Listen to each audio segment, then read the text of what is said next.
Imagine for a moment a life where nothing, absolutely nothing, can shatter your peace. A life where insults slide off your skin like water, where no challenge is big enough to stop you from moving forward, and where the chaos of the world, no matter how loud or persistent, simply doesn't rattle you. You've probably been told to stay strong or be resilient at some point. It's a common phrase, but have you ever stopped to truly consider what it means to live a life that is unshaken by external forces? What if the key to unbreakable strength lies not in controlling the world around you, but in mastering your mind? This is the secret: the power to remain unshaken, the strength to stay peaceful amidst turbulence, and the resilience to keep moving forward in the face of adversity come not from external sources, but from within you. The ability to detach your emotional state from the events or words of others, to remain calm when the storm rages around you, is a skill that you can cultivate. It's not an innate trait, but a learned one, a practice you can hone and refine every single day. Now, imagine for a moment that you are in a difficult situation, perhaps a disagreement with someone close to you, a harsh critique from a colleague, or even a stranger's cruel comment. What's your natural reaction? If you're like most people, you may feel your heart race, your mind spin, and a rush of emotions cloud your judgment. You may even start to question yourself, your worth, or your abilities. These are common human reactions. It's completely normal. But here's the catch. None of these reactions are required. You don't have to feel hurt. You don't have to feel angry. You don't have to let the situation control your peace of mind. The ability to not let anything affect you doesn't mean ignoring your feelings, suppressing your emotions, or pretending that life doesn't come with its challenges. No. It's about training yourself to respond to life with awareness and control, to consciously choose your reactions, and to find inner peace no matter what life throws at you. This is a journey of self-mastery, and it begins with one powerful realization. You are not your emotions, and you are not your thoughts. You are the observer of them. You are the space in which they arise and pass away. And by learning to recognize that, you can start to take back control over your emotional life. We live in a world that constantly bombards us with stimuli, from the opinions of others to the chaos of daily events. Society often conditions us to react emotionally to external inputs, teaching us to let other people's words, actions, and circumstances shape how we feel. The problem is, when you live this way, you give away your power, your peace, your happiness, and your sense of self become dependent on things outside your control. But what if you could change that? What if you could learn to be the one in control, the one who decides how you feel and how you react? What if you could become the master of your own mind, unaffected by the turbulence around you? That's exactly what we're going to explore in this section. How to stop letting anything affect you. This is the first step toward emotional freedom and unshakable peace. The key lies in understanding your own mind, becoming aware of the automatic responses you've been conditioned to follow, and taking intentional steps to rewire your reactions. You've probably heard the saying, "Peace comes from within. Do not seek it without." It's a powerful truth. Peace is not something you can find in the world outside you. It's not dependent on your circumstances, on how people treat you, or on what happens in your day-to-day life. True peace is cultivated from within. This might sound like an easy concept to grasp, but it's much harder to put into practice. The first step toward living a life unaffected by external forces is to realize that you have the power to control your responses. The thoughts and emotions you experience are not inherently yours. They are simply responses to stimuli, and you can change how you respond. Let's take a closer look at how this works. The first thing you need to do is become aware of your automatic emotional responses. Every time something happens that triggers you, whether it's a rude comment, a frustrating situation, or a stressful event, take a moment to pause and notice what's happening inside you. Notice the sensations in your body, the rush of thoughts that follow, and the emotions that arise. This is crucial, because the first step in mastering your reactions is to be aware of them. Most of us are so caught up in our emotions that we don't even realize we're reacting. We feel angry, upset, or anxious, and before we know it, we've let that emotion control our behavior, our thoughts, and even our body language. But when you become aware of your emotional responses, you create space between what happens outside of you and how you choose to react. This space is your power. It's where your freedom lies. Imagine being able to pause when you're faced with a stressful situation. Take a deep breath and decide, I'm not going to let this affect me. Imagine responding to criticism with calmness and understanding, instead of defensiveness or self-doubt. This is what awareness allows you to do. Once you've cultivated awareness, the next step is detachment. Detachment doesn't mean withdrawing or avoiding life's challenges. It doesn't mean you stop caring about people or things. Instead, it means you stop allowing external events or others' opinions to define your emotional state. Detachment means recognizing that other people's thoughts, actions, or judgments are a reflection of their own experiences, values, and struggles, not a reflection of your worth. When someone insults you or criticizes you, their words are rooted in their own beliefs and insecurities, not in any objective truth about who you are. The more you practice detachment, the more you'll realize that their opinions don't have to affect your self-worth. Their judgments don't need to dictate your mood or your sense of peace. Once you've created awareness and detachment, the next step is to choose your response. It's a powerful moment when you realize that no matter what happens, you are the one in control of how you respond. You can choose to react with anger, frustration, or anxiety, or you can choose to respond with calm, understanding, and peace. Choosing your response is a practice, and like any skill, it takes time to master. But over time, the more you choose peaceful responses, the more natural it becomes. You begin to train your mind and body to respond to challenges with composure, rather than letting those challenges control your emotions. Let's take a simple example. Imagine you're stuck in traffic, late for an important meeting. Your immediate instinct might be to feel anxious, angry, or frustrated. But instead of letting those feelings consume you, you pause, you take a deep breath, and you consciously choose to remain calm. You remind yourself that there's nothing you can do about the traffic, and that being upset won't change anything. You make a choice to find peace in the moment. Over time, this ability to choose your response becomes a habit. You start to realize that no matter what happens in the outside world, your internal peace is yours to protect. One of the most liberating aspects of learning not to let anything affect you is the realization that you don't have to control everything. So much of our stress comes from our desire to control every aspect of our lives, our relationships, our work, our environments. But the truth is, you can't control everything, and that's okay.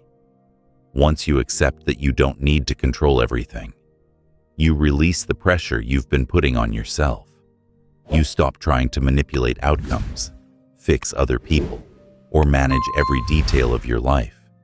Instead, you learn to trust the process, trust yourself, and trust that things will unfold as they should. This doesn't mean you stop taking action or stop setting goals. It simply means you let go of the need to force things into a particular shape. You allow life to flow, trusting that you will respond to whatever comes your way with grace and resilience. This is the essence of living a life that is unaffected by external forces.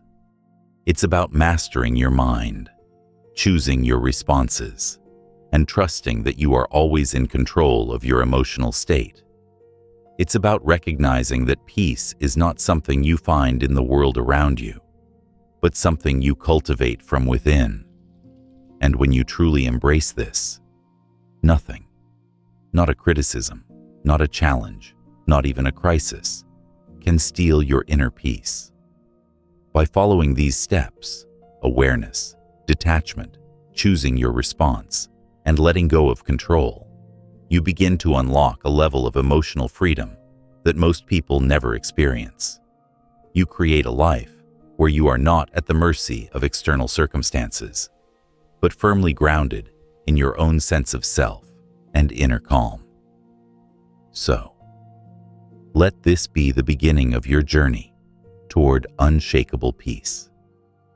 Take a deep breath, embrace your inner strength, and remember, nothing can affect you unless you allow it. Now that you've begun to understand the profound power that lies in mastering your mind, it's time to take a deeper dive into the practice of detaching from external influences. This is one of the most crucial steps on your journey to emotional independence, and it's something you can cultivate over time. By learning how to detach from the opinions of others, from your environment, and even from your own automatic thoughts, you begin to create a space where nothing can disturb your peace. Detachment is often misunderstood. It doesn't mean you stop caring about anything or that you become numb to the world around you. In fact, detachment allows you to care deeply about the things that matter most while maintaining a calm, centered space within yourself. It's the ability to be present, to engage with life fully, but without allowing the ups and downs to dictate how you feel or how you react. This may sound paradoxical, but it's the truth. The more you let go of the need to control everything or everyone, the more peaceful and empowered you will feel. When you stop tying your emotions to external events or the actions of others, you free yourself to be at peace no matter what happens. Let's start by exploring the concept of control. Most of us have been conditioned to believe that in order to be successful or happy, we need to control everything around us. We feel the need to control our environment, our relationships, our work, and even the way others perceive us.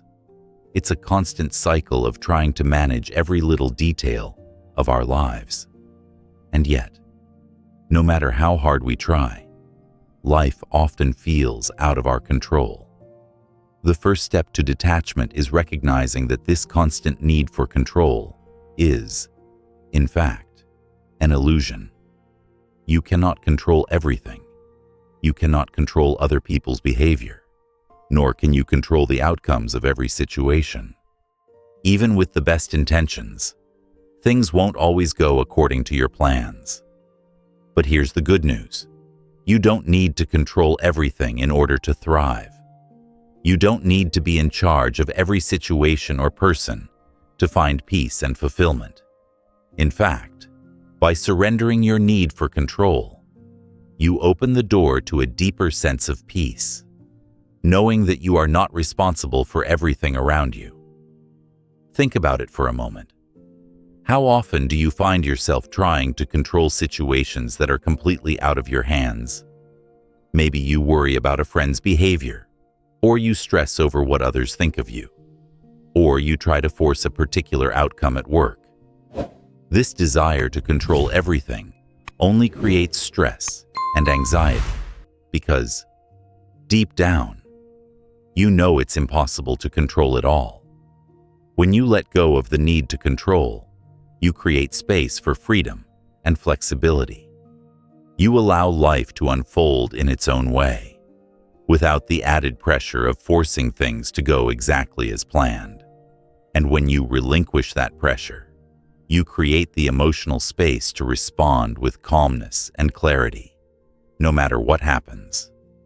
One of the biggest areas where detachment plays a crucial role is in how we handle other people's opinions. Society has conditioned us to be highly sensitive to what others think of us. We seek validation from our friends, colleagues, family members, and even strangers on social media. We worry about how others perceive us, often making decisions based on the fear of judgment or rejection. But the truth is, the opinions of others are not a reflection of who you are. They are simply a projection of their own thoughts, experiences, and perceptions. When someone criticizes you or judges you, they are not defining your worth. They are simply expressing their own views based on their unique perspective. Learning to detach from these opinions is liberating. It doesn't mean you stop caring about feedback or stop seeking improvement. In fact, feedback can be incredibly valuable when it's constructive. But the difference lies in how you absorb that feedback. When you detach from the opinions of others, you stop allowing them to define your sense of self-worth. Instead, you learn to see their opinions as reflections of their own worldview, not as an absolute truth about who you are. Imagine someone criticizes you for a decision you made. The old way of thinking might have been to feel hurt, defensive, or self-conscious. You might have questioned your abilities or doubted your judgment. But when you detach from their opinion, you can respond with clarity and composure. You can ask yourself, does this criticism have any constructive value, or is it simply a reflection of their own biases? By taking this step, you reclaim your power. You are no longer swayed by every judgment or opinion that comes your way. Instead, you stay grounded in your own values, beliefs, and sense of self-worth. Another essential aspect of detachment is learning to detach from negative emotions. Emotions, as powerful as they are not permanent. They arise in response to external events, but they are not inherently tied to who we are. By learning to observe our emotions without becoming attached to them, we can create space for inner peace. When you feel angry, anxious, or upset, take a moment to pause and observe the emotion. Don't try to suppress it or ignore it. Instead, acknowledge the feeling without judgment. Understand that emotions are simply temporary states, and they do not define you. By detaching from these emotions, you free yourself from their control. You are no longer at the mercy of your emotional reactions. This practice of emotional detachment doesn't mean you become cold or indifferent. It means that you no longer allow negative emotions to dictate your actions or your mindset. You learn to experience emotions without being overwhelmed by them. You acknowledge the feeling, and then you let it pass, without holding on to it. Detachment also plays a key role in building emotional resilience. Resilience is the ability to bounce back from setbacks, challenges, and adversity. It's about maintaining a sense of inner strength, no matter what life throws your way. And one of the best ways to build resilience is by practicing detachment.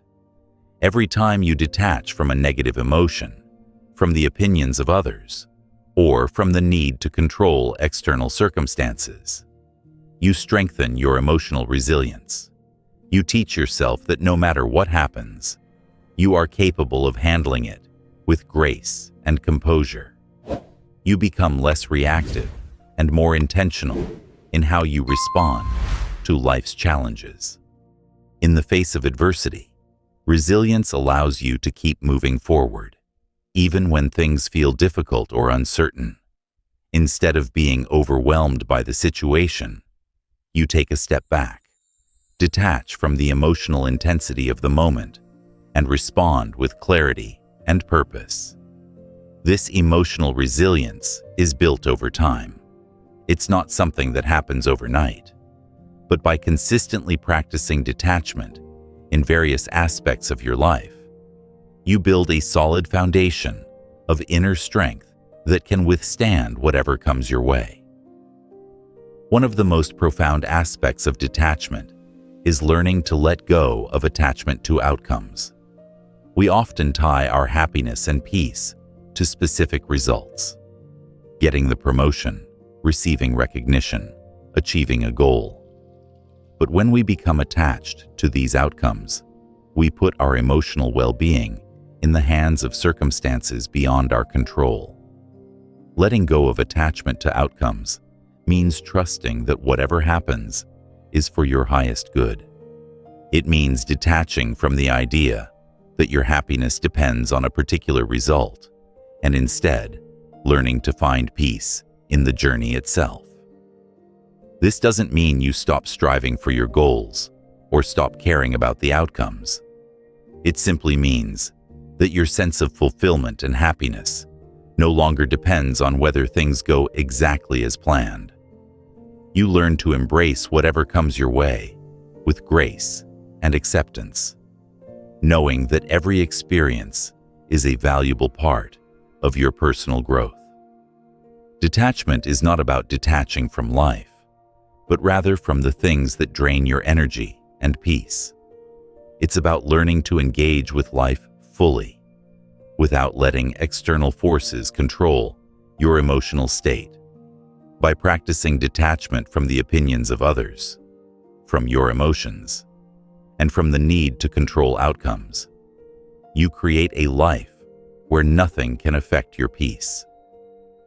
As you continue to practice detachment, you'll find that you become more emotionally independent, more resilient, and more at peace with the world around you. The key is recognizing that peace doesn't come from outside forces. It comes from within. And when you cultivate that inner peace, nothing, no criticism, no challenge, no external circumstance can take it away. Take a deep breath and remember, you are the master of your reactions. You are the one who chooses how you respond.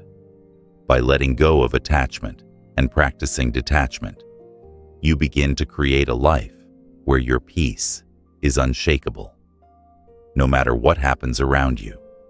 Now that you've begun practicing the art of detachment, the next step on your journey is to transform the way you respond to external events, particularly criticism and insults. For most people, criticism from others can feel like a personal attack. It's easy to internalize hurtful words and let them chip away at your self-esteem. But what if you could take those same words, observe them objectively, and choose not to be affected? What if, instead of letting criticism or insults affect you, you viewed them as opportunities for growth and self-reflection? This shift in perspective is one of the most empowering ways to stop letting anything affect you. It's about recognizing that criticism, no matter how it's delivered, is often not a reflection of who you are, but a reflection of the person delivering it. People criticize others for all sorts of reasons, sometimes out of insecurity, sometimes due to their own unresolved issues, or sometimes simply because they don't fully understand the situation. Learning to recognize that criticism often has little to do with you can change the way you respond to it. The first thing to remember when dealing with criticism is that it's just a perspective. a viewpoint held by someone else.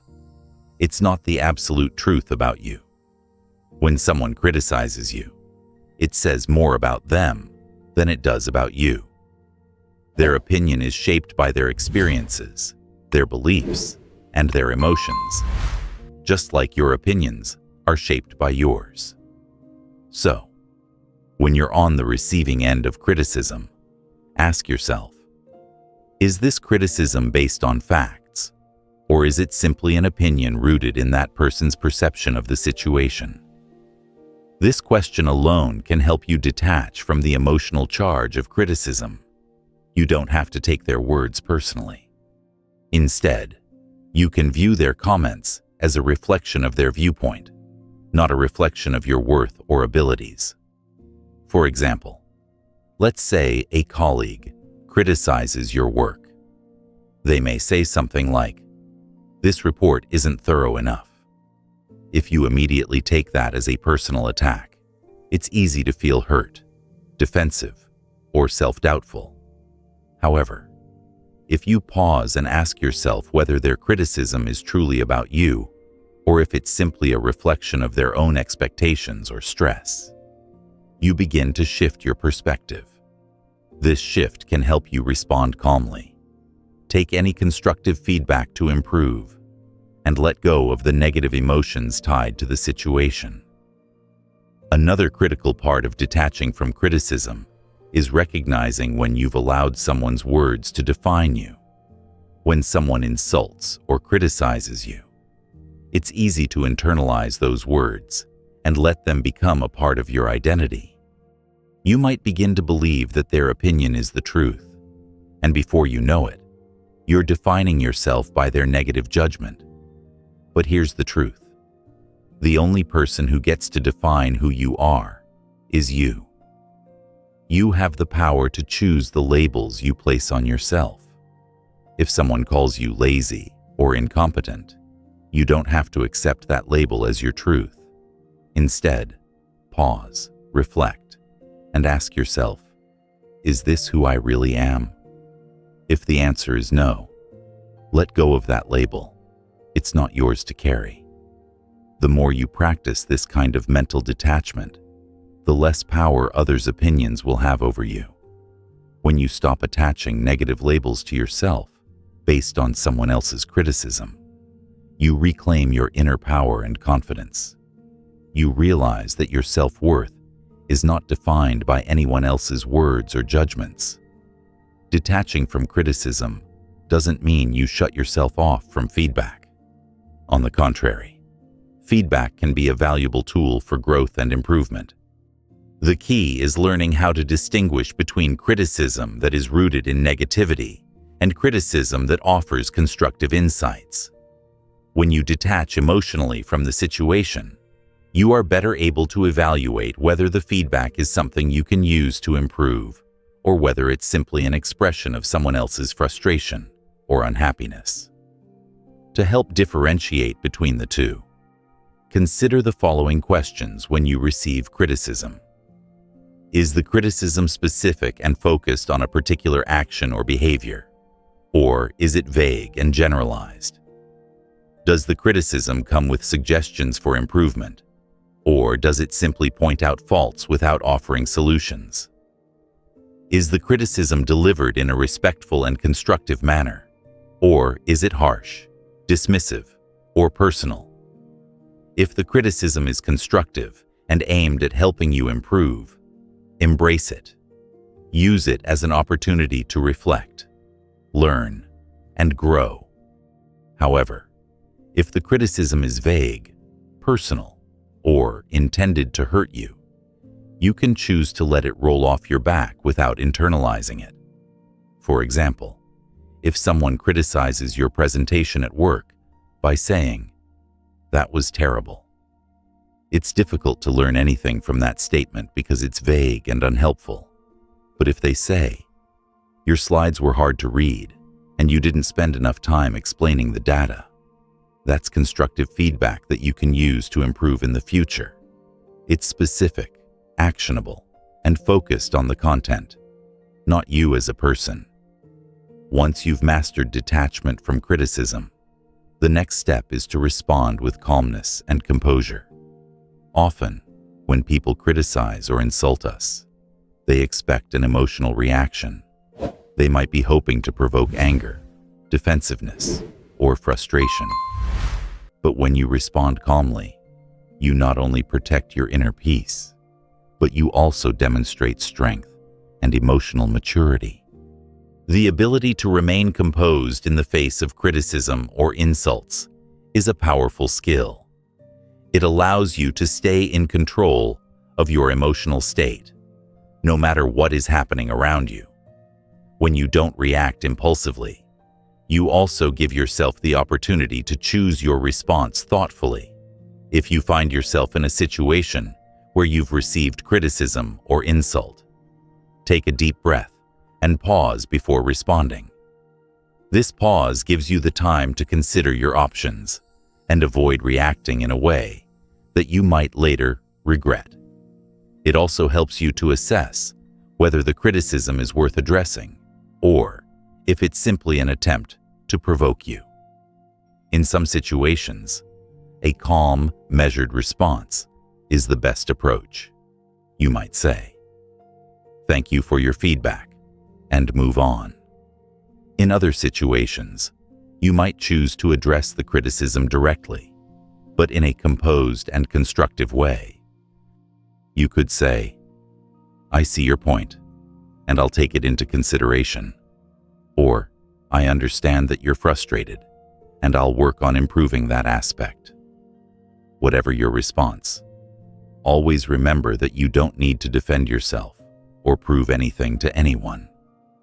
Responding with calmness shows that you're secure in who you are and that you don't need external validation to feel confident or worthy.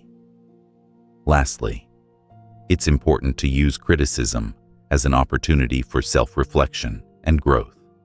Instead of seeing criticism as a personal attack, try to view it as a mirror that reflects areas where you can improve. Even if the criticism is harsh or poorly delivered, you can still use it to learn more about yourself and your actions. Ask yourself, is there any truth in what was said? Is there anything I can learn from this? Even if the criticism is not delivered kindly, you may find valuable insights hidden beneath the surface. This process of self-reflection helps you grow stronger, wiser, and more resilient. For example, if someone criticizes your work as being incomplete, rather than immediately reacting defensively, take a moment to reflect on whether there is room for improvement.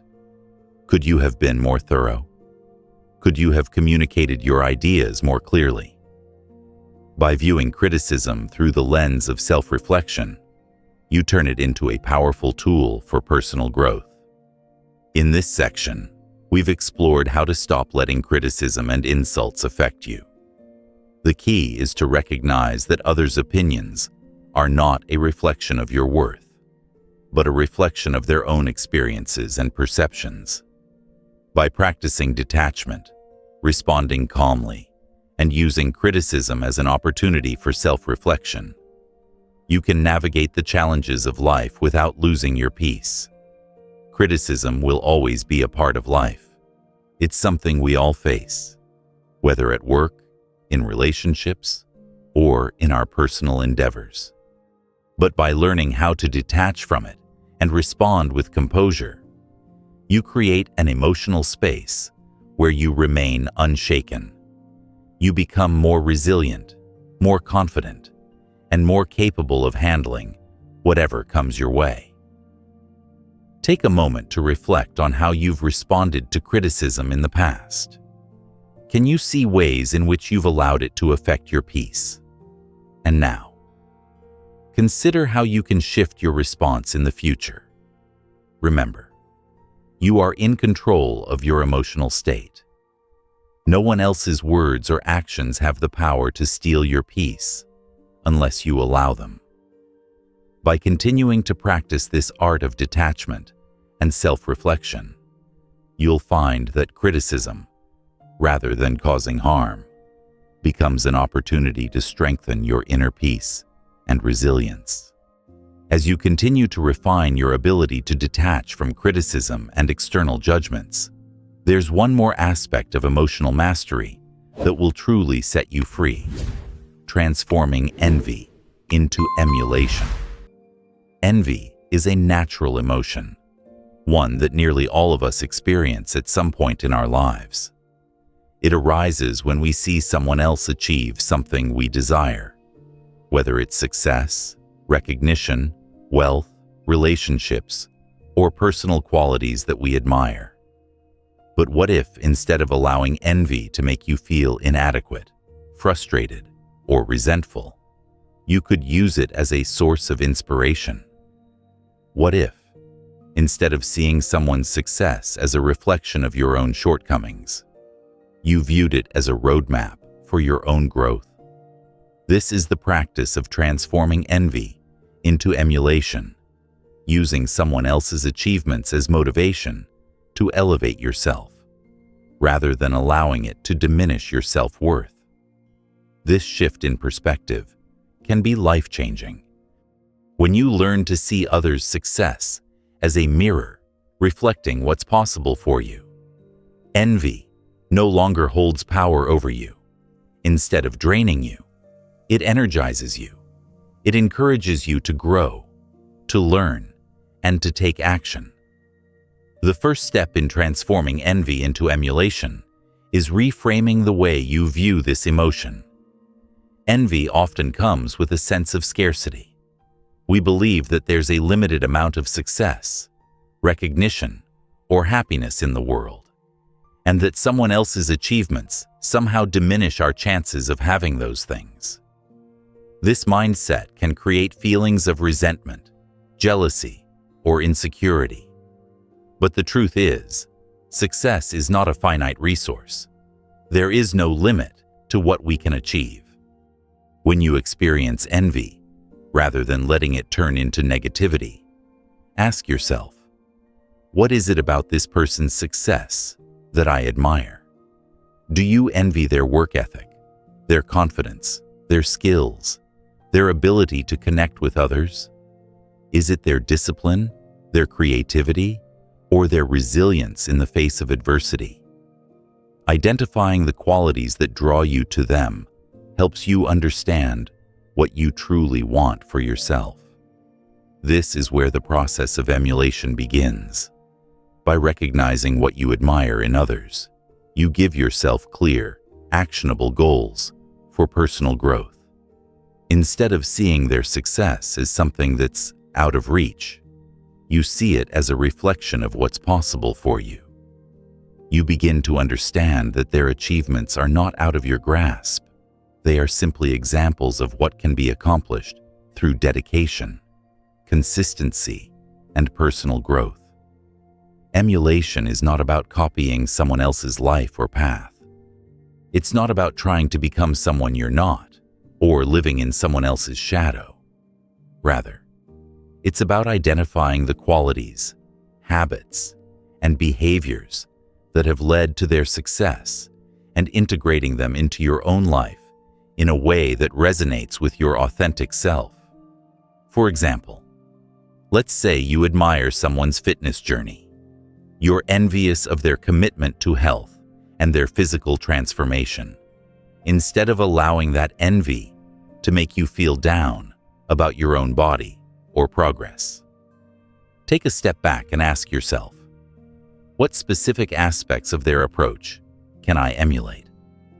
Maybe they have a strict workout routine, prioritize nutrition, or make time for self-care.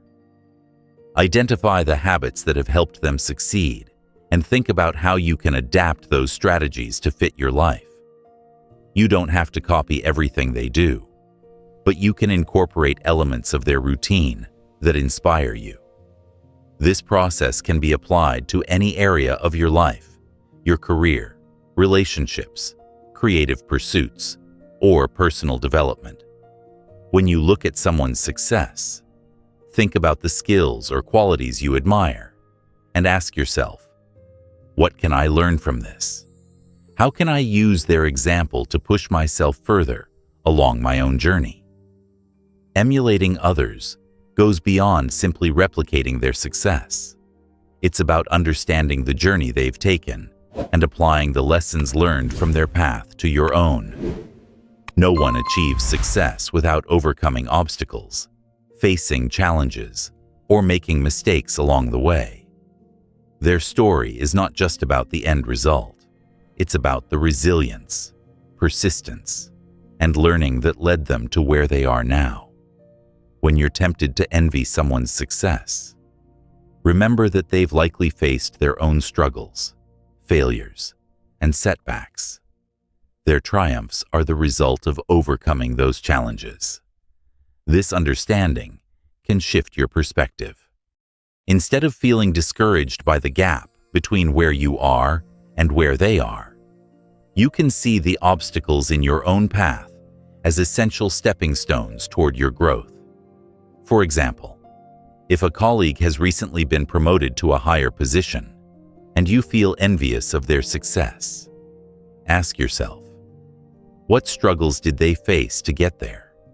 Did they invest extra time in learning new skills? Did they take on difficult projects? Did they persevere through challenges that initially seemed insurmountable? Recognizing that their journey was shaped by persistence and hard work will inspire you to embrace your own challenges and keep moving forward.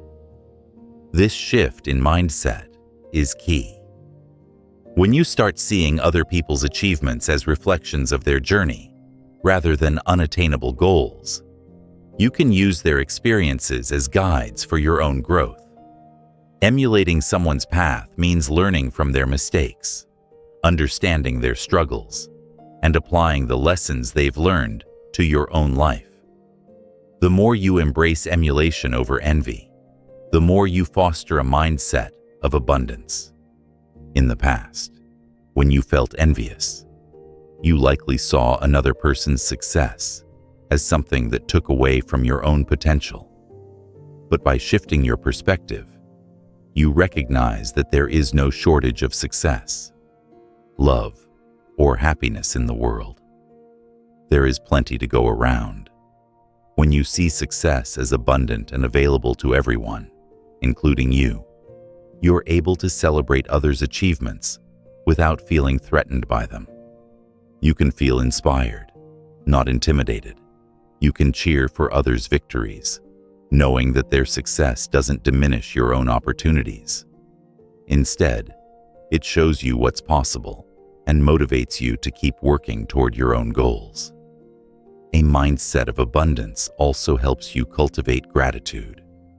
When you stop comparing yourself to others and instead focus on your own growth, you begin to appreciate how far you've come.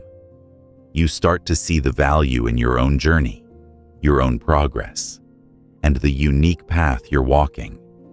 This gratitude for your own life and for the success of others creates a sense of peace and fulfillment that envy could never provide.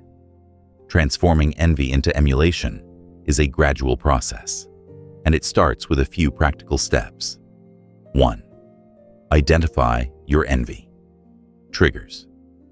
When you feel envious, take a moment to pause and ask yourself what specifically triggers this feeling. Is it someone's career success, their physical appearance, or their social relationships? Understanding what causes your envy can help you gain insight into your own desires and aspirations. 2. Reflect on what you admire. Instead of focusing on what you lack, focus on what you admire in others. Ask yourself, what qualities or actions do I admire about this person? This shift in focus will help you identify areas of your own life where you'd like to grow. 3. Set goals for growth. Once you've identified the qualities you want to emulate, set specific, actionable goals to incorporate those qualities into your life. Whether it's developing a new skill, practicing discipline, or adopting a healthier lifestyle, set a plan and take consistent action. 4. Celebrate others' successes. Instead of feeling threatened by someone else's achievements, celebrate them. Recognize that their success is a reflection of what is possible for you. Celebrate their journey and use it as fuel for your own. 5. Track your own progress. Keep a journal or record of your progress. Reflect on the steps you've taken toward your own goals and acknowledge the growth you've experienced. This will help you stay motivated and focused on your own path, rather than comparing yourself to others. Transforming envy into emulation is one of the most powerful ways to take control of your emotional state and stop letting anything affect you. When you stop viewing others' success as a threat to your own and instead see it as a source of inspiration, you free yourself from the cycle of comparison and self-doubt. You embrace the idea that there is no limit to what you can achieve, and that by learning from those you admire, you can grow and achieve greatness in your own right. Envy will always be a part of life, but by transforming it into emulation, you empower yourself to turn negative emotions into powerful catalysts for personal growth. You embrace the journey, learn from others' experiences, and use their success as a guide for your own. Remember, the key to mastering envy is not to suppress it, but to reframe it. View envy as a reminder of what you want for yourself, and let it fuel your growth rather than diminish your self-worth. The path to success is abundant and open to all. By learning to emulate rather than envy, you'll find that there's more than enough success, happiness, and fulfillment to go around. As you continue on your journey to emotional independence and inner peace, one of the most essential elements to master is the ability to focus on your own growth, rather than getting caught up in external distractions.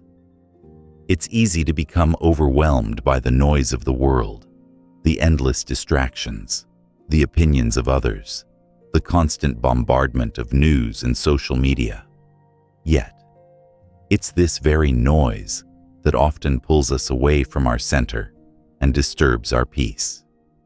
In this section, we'll explore the power of focus and how cultivating an unwavering focus on your personal growth can help you build emotional resilience. By learning how to stay centered amidst life's distractions, you not only protect your peace, but also unlock the potential for deeper self-improvement and personal success. Focus is one of the most powerful tools you have at your disposal. It's the ability to direct your attention toward what truly matters, your values, your goals, your growth, without being swayed by external circumstances. In today's fast-paced world, we are constantly bombarded with distractions. From notifications on our phones to the opinions of others, it can feel impossible to focus on what truly matters. Yet, it is through focus that we gain clarity, make progress, and achieve our goals. Without focus, it's easy to become reactive, allowing every distraction or piece of external noise to dictate our emotional state. When we lack focus, we become overwhelmed, scattered, and unfocused. This can lead to feelings of frustration, anxiety, and a sense of being out of control.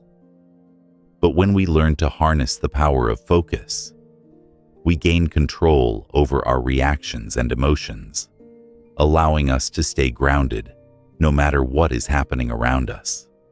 So, how do you begin to practice focus in a world full of distractions? It starts with being intentional about where you direct your attention. Every moment of every day, you are making choices about where to focus your mind, and the more intentional those choices become, the more in control of your emotional state you will feel. The first step in practicing focus is to clear away unnecessary distractions. This might mean turning off your phone during work hours, setting boundaries with people who drain your energy, or simply creating quiet time for yourself each day to reflect and refocus. By creating intentional space where you can focus solely on your goals and values, you begin to protect your peace from external forces that try to pull you off course. A key part of this practice is setting clear goals and intentions for yourself. When you have a clear understanding of what you want to achieve, it's easier to direct your energy and attention toward those objectives.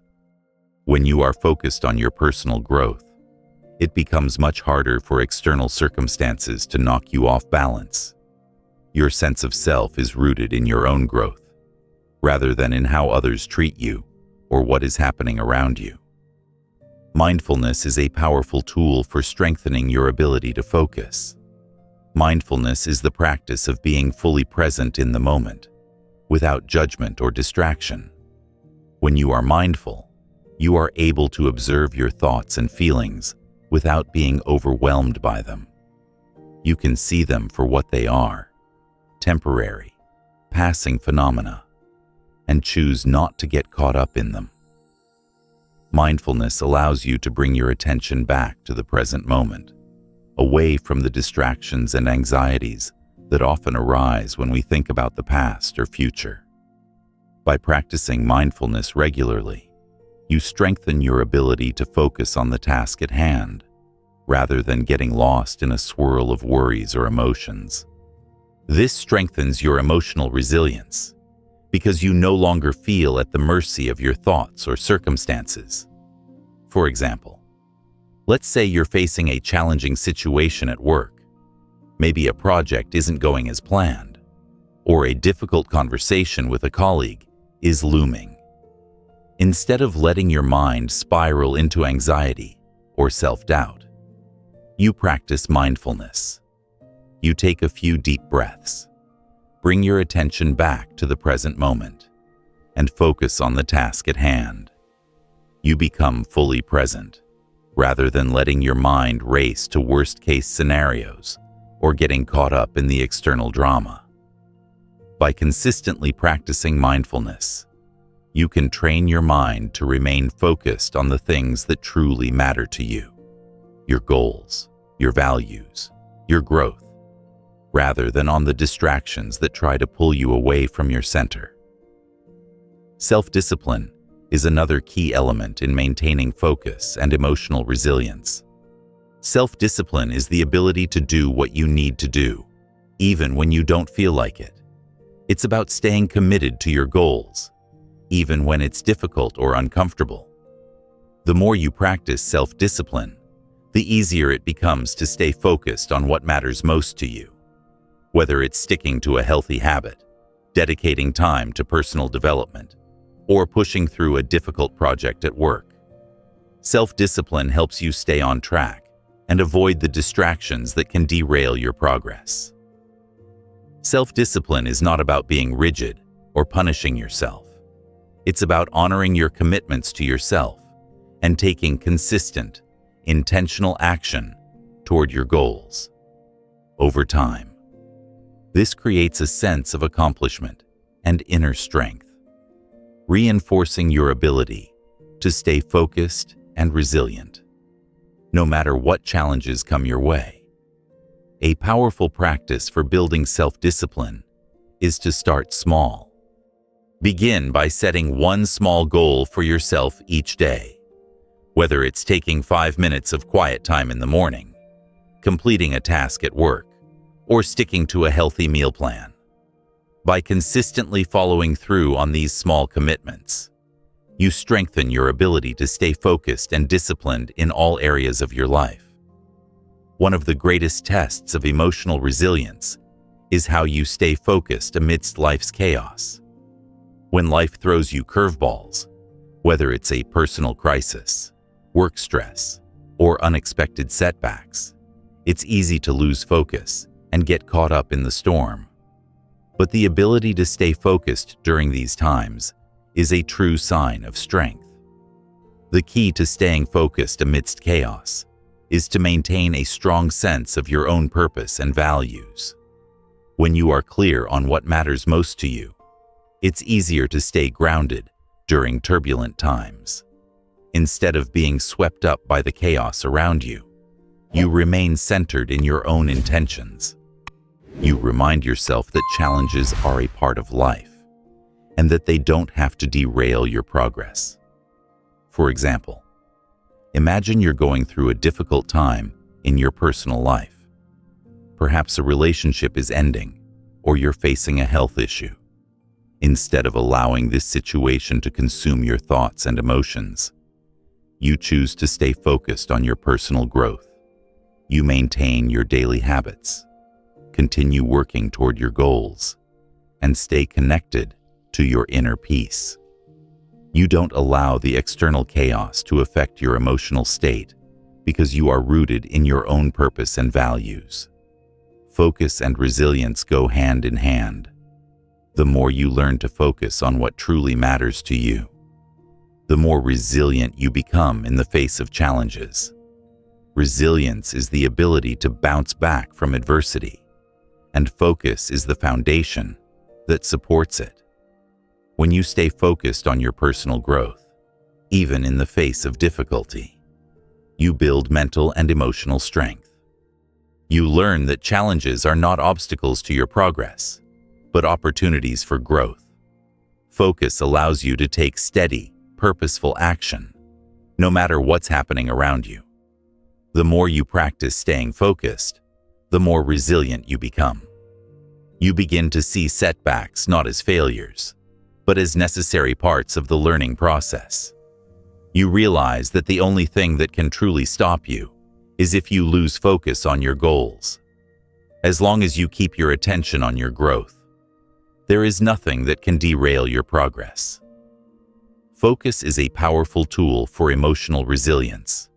It's the ability to direct your attention toward what truly matters: your growth, your values, and your purpose, without being distracted by the chaos of the world around you. By practicing focus, mindfulness, and self-discipline, you can strengthen your ability to stay grounded in your emotional resilience, no matter what challenges come your way. When you learn to focus on what matters most to you, you become less reactive to external circumstances.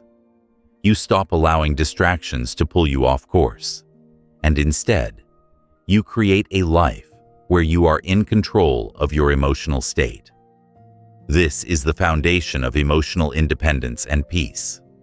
When you choose to focus on your own growth, nothing outside of you can disturb your inner calm. Take a moment to reflect. Where can you apply more focus in your life? What distractions are pulling you away from your goals and values? By setting clear intentions, practicing mindfulness, and building self-discipline, you can begin to reclaim your focus and strengthen your emotional resilience.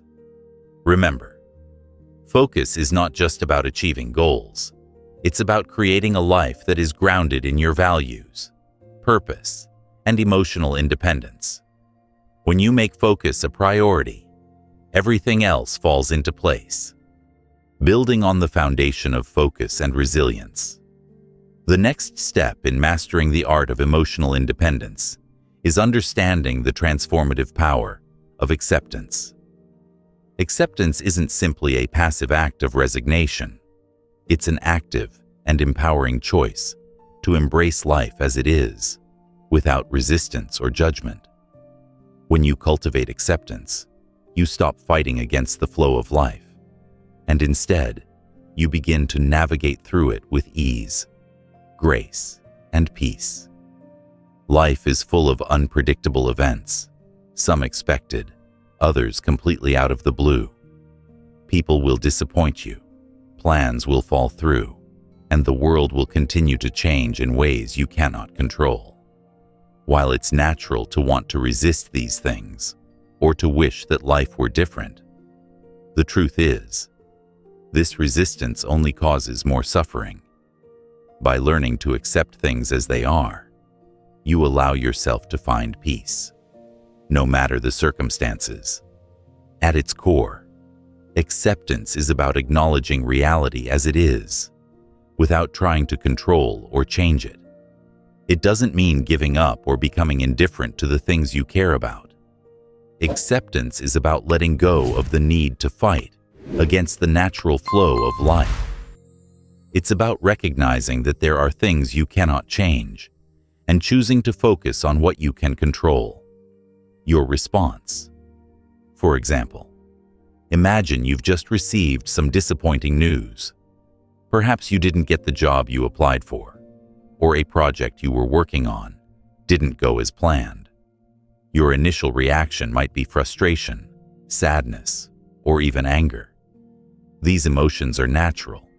However, if you hold on to these emotions and continue to resist the situation, you only prolong your suffering. Instead, by accepting the situation as it is, you free yourself from the emotional burden of resistance. Acceptance allows you to acknowledge your emotions without getting stuck in them. You don't have to force yourself to feel positive, nor do you need to pretend that everything is okay. Instead, you can say to yourself, "This is where I am right now. I may feel disappointed or upset, and that's okay. I will allow myself to feel these emotions, but I will not let them control me." Resistance is one of the biggest barriers to emotional peace. When we resist life's challenges, we expend energy fighting against what is. We wish things were different. We complain about circumstances, and we cling to the idea of how things should be. But in doing so, we only create more frustration, stress, and anxiety. Letting go of resistance doesn't mean that you stop striving for improvement, or that you settle for less than what you want. It simply means that you stop battling against reality. You accept things as they are, knowing that your emotional well-being does not depend on them being different. Take a moment to think about a situation in your life where you've been resisting what is. Maybe it's an ongoing challenge at work, a relationship that's not as you'd hoped, or even a personal goal that seems out of reach. Now, imagine how much energy you've spent resisting it. How much time and effort have you poured into wishing things were different? When you let go of resistance, you free up that energy to focus on things that are within your control, like your actions, your mindset, and your ability to respond. The true test of acceptance comes when you are faced with adversity. It's easy to accept life when things are going well. But when life throws curveballs, when things don't go as planned, when you face rejection, or when you encounter obstacles, it can be much harder to practice acceptance. But this is where acceptance becomes even more powerful. When you can accept adversity, you stop seeing it as a threat to your peace. Instead, you recognize it as part of the natural ebb and flow of life. Every challenge, setback, or failure becomes an opportunity to grow, learn, and evolve. Instead of resisting the challenge, you embrace it as a stepping stone on your path to greater resilience.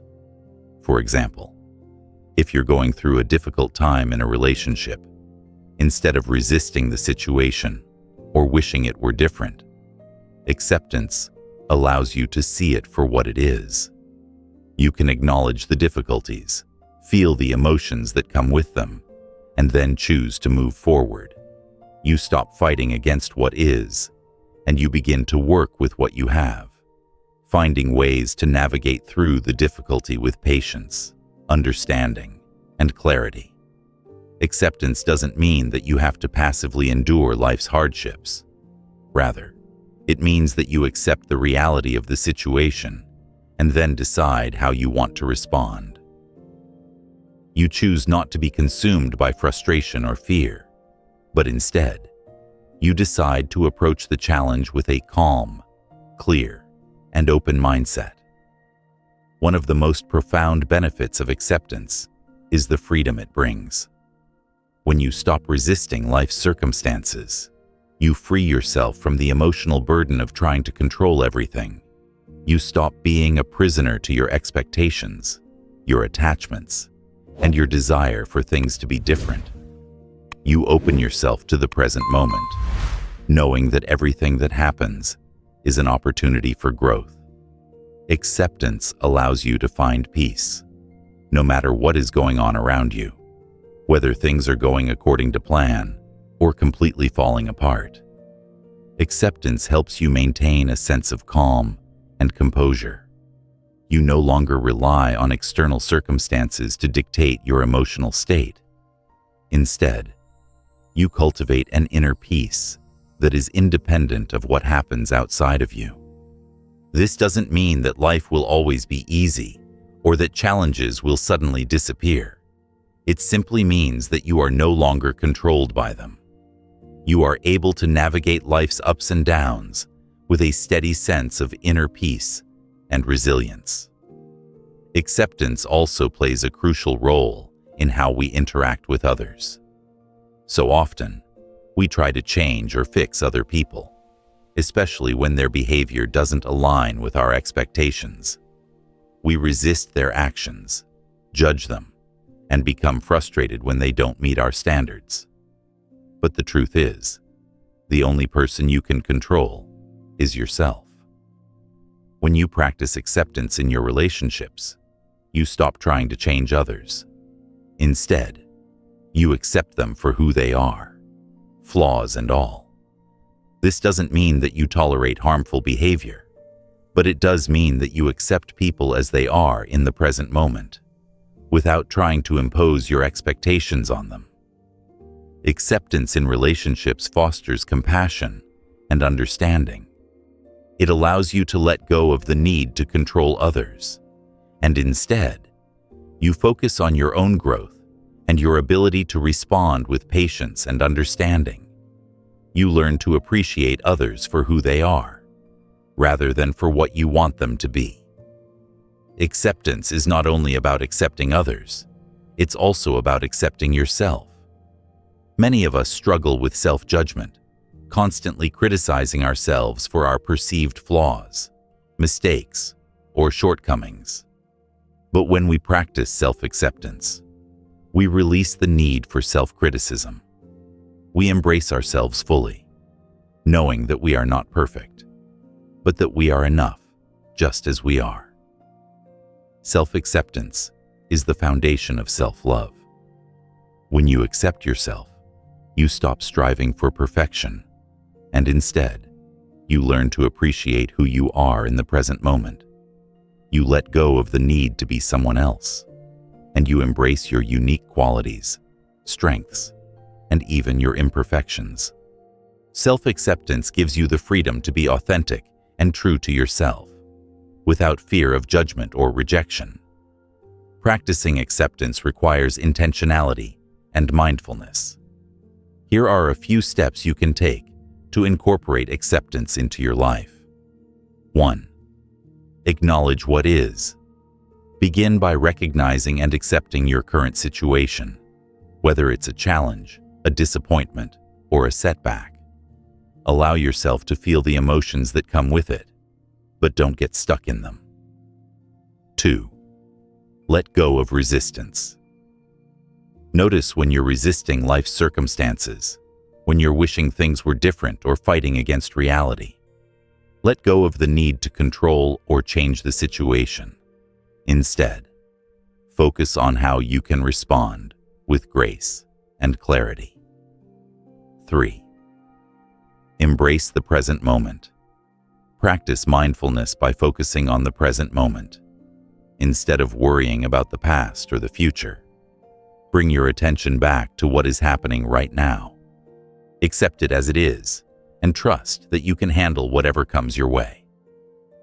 4. Practice self-compassion. Be kind and gentle with yourself.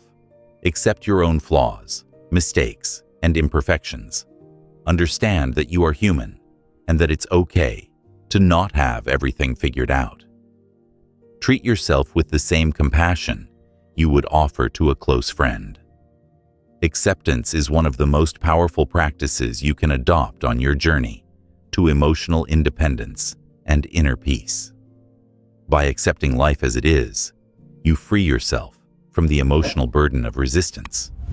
You stop fighting against the flow of life, and instead, you learn to move with it, embracing every moment with grace and composure. Remember, acceptance doesn't mean giving up or resigning yourself to a life of complacency. It means acknowledging reality, letting go of the need to control everything, and choosing how you want to respond. By practicing acceptance, you not only find peace, but you also open yourself to greater growth, resilience, and personal power. The more you practice acceptance, the more you will experience the freedom that comes from letting go of resistance. You will learn to navigate life's challenges with ease, knowing that you are in control of how you respond to them. Take a moment to reflect on where you might be resisting life's circumstances. Is there an area of your life where you're holding on to frustration or disappointment? How can you practice acceptance in that situation? By embracing life as it is, you take the first step toward creating a life of peace, growth, and fulfillment. Now that you've embraced acceptance and started cultivating inner peace, the next step in your journey is to recognize the transformative power of gratitude. Gratitude is more than just saying thank you. It's a practice, a mindset, and a powerful tool for building emotional resilience. When you intentionally focus on what you're grateful for, you shift your perspective from what's lacking to what's abundant. You begin to see the beauty in the everyday moments and find joy in the things that may have once seemed insignificant. Gratitude doesn't just improve your mood or make you feel better in the moment. It has the power to change the very way you experience life. By practicing gratitude regularly, you retrain your brain to focus on the positive, which not only enhances your emotional well-being, but also helps you navigate life's challenges with more strength and clarity. Gratitude is one of the most effective tools for shifting your mindset from one of scarcity to one of abundance. When you are focused on what you lack, you feel disconnected from what's good in your life. This feeling of lack can lead to feelings of frustration, envy, and dissatisfaction. But when you practice gratitude, you begin to see that, in reality, your life is filled with blessings, big and small, that you may have been overlooking. Gratitude has the power to rewire your brain. Research has shown that people who practice gratitude regularly experience better mental health, improved relationships, and even better physical health.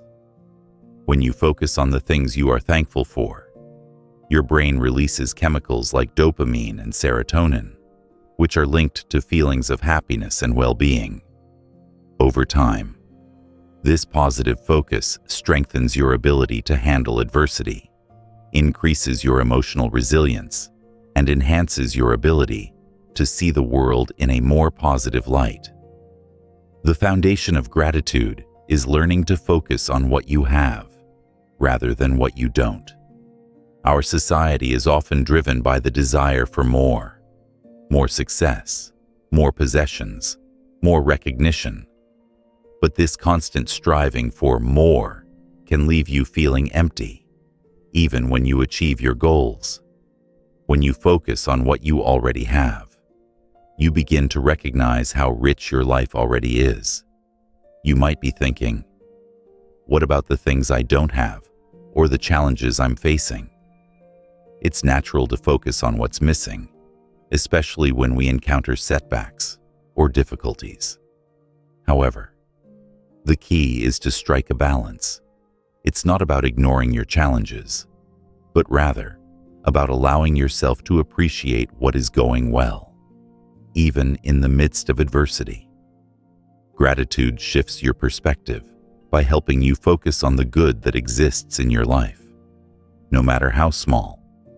For example, let's say you're going through a tough time at work, feeling unappreciated or stressed out. It's easy to focus on the things that aren't going well. But if you take a moment to practice gratitude, you might recognize that you're grateful for your colleagues, the lessons you've learned through the challenges, or the opportunity to grow in your career. This shift in focus from what's wrong to what's right helps you feel more grounded and better able to cope with difficult situations. Gratitude is a practice that can be cultivated daily, and the more you practice it, the more natural it becomes. You can begin by setting aside a few minutes each day to reflect on what you're grateful for. It can be helpful to start with simple, everyday things that you might otherwise overlook, such as the warmth of the sun, a good meal, or a kind word from a friend. Over time, you'll begin to notice that you naturally seek out things to be grateful for throughout your day. One of the most powerful ways to practice gratitude is through journaling. Take a few minutes each morning or evening to write down 3 to 5 things you're grateful for. These don't have to be monumental things. Sometimes, the smallest moments are the most meaningful. Writing them down helps solidify the feeling of gratitude and trains your brain to focus on the positive. In addition to journaling, you can also practice gratitude through mindfulness. As you go about your day, take a moment to notice and appreciate the small details. When you're enjoying a cup of coffee, savor the warmth and the rich flavor. When you're walking outside, take a moment to notice the beauty of nature around you. By paying attention to these moments and appreciating them, you naturally increase your sense of gratitude. It's easy to practice gratitude when life is going well. But what about during tough times? When you're facing challenges, whether personal or professional, it can feel like there's little to be thankful for. Yet, it is precisely during these times that gratitude becomes most powerful. When you encounter setbacks or adversity, practicing gratitude can help you stay grounded. By focusing on the things you are grateful for, even in the midst of difficulties, you maintain a sense of hope and positivity. Gratitude helps you recognize that every challenge, no matter how difficult, offers valuable lessons and opportunities for growth. For example, if you're going through a period of health issues, instead of focusing solely on the negative aspects of your situation, you can choose to be grateful for the support of family and friends, the lessons you're learning about resilience, and the strength you're building through the process. Gratitude doesn't diminish the reality of your difficulties, but it allows you to navigate them with a greater sense of inner peace and emotional stability. Gratitude is an essential practice for building emotional resilience. Resilience is the ability to bounce back from adversity and continue moving forward, even when things don't go as planned. When you cultivate gratitude, you build a strong emotional foundation that helps you stay focused on what matters, even during challenging times. When life feels overwhelming, gratitude helps you stay centered. It gives you something positive to focus on when everything else feels chaotic. By practicing gratitude, you remind yourself that, despite any setbacks or difficulties, you are capable of overcoming them. Gratitude becomes a tool for emotional strength, providing you with the mental and emotional resources to face challenges with resilience and clarity. Gratitude also plays a key role in fostering strong, meaningful relationships. When you express gratitude toward others, you not only make them feel valued and appreciated, but you also strengthen the bond you share. Gratitude creates a positive feedback loop, where the more you express appreciation, the more positivity flows in your relationships. Take a moment to reflect on the people in your life. Who are the individuals who support you, love you, and help you grow? Practice expressing your gratitude toward them. This doesn't have to be grand gestures. Sometimes, a simple thank you or a thoughtful note can have a profound impact. When you express gratitude in your relationships, you also develop a greater sense of empathy and understanding. You begin to notice the small acts of kindness and support that you may have overlooked before. This deepens your connection with others and creates an environment of mutual appreciation and respect. Gratitude doesn't have to be a solitary practice. It can be a way of life, one that permeates your relationships, your work, and your community. When you create a culture of gratitude around you, it fosters a sense of positivity and support that strengthens everyone involved, whether in your family, your workplace, or your circle of friends. Practicing gratitude together can deepen your bonds and create a more uplifting, positive environment. Start by leading with gratitude in your own life. Express appreciation for others. Focus on the good in every situation and acknowledge the things you're grateful for. This practice can inspire those around you to do the same, creating a ripple effect of positivity that enhances everyone's emotional well-being.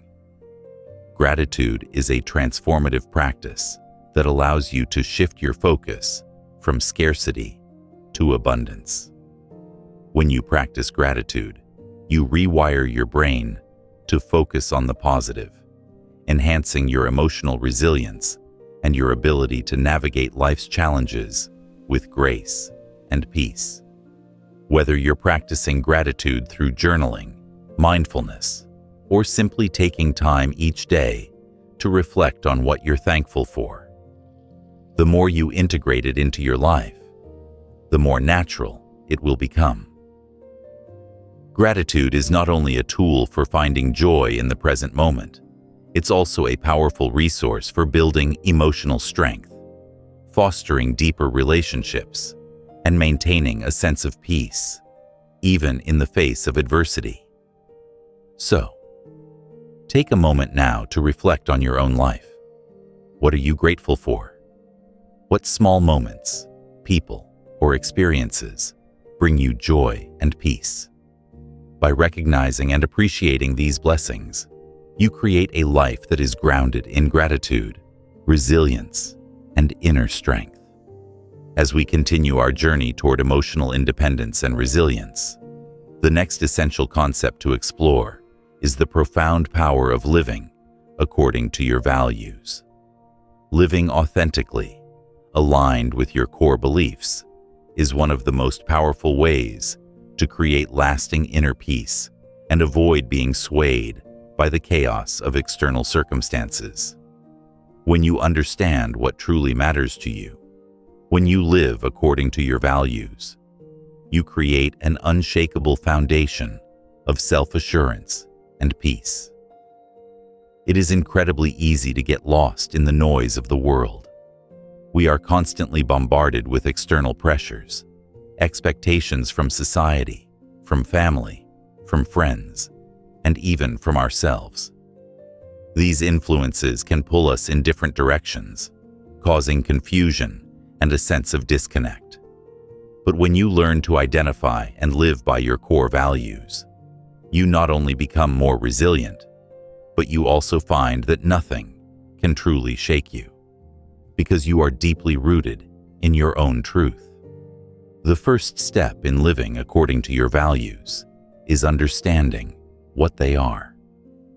Your values are the principles and beliefs that guide your decisions, actions, and behaviors.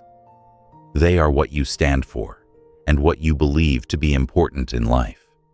Whether it's integrity, kindness, family, health, creativity, or freedom. These values represent your personal compass, your true north. Take some time to reflect on what matters most to you. What are the things that, if lost, would make you feel deeply unsettled? What are the qualities or traits in others that you admire the most? The answers to these questions often give you a clear sense of what your values are. Your values are not shaped by society's norms or the expectations of others. They come from deep within you, shaped by your experiences, your upbringing, and your unique perspective on the world. Identifying your core values allows you to live with intention. When you live in alignment with your values, you are guided by a clear sense of purpose. You become more decisive, more confident, and more peaceful, because you no longer feel pulled in 1,000 different directions. Instead, you know exactly what is important to you, and that becomes the lens through which you make every decision.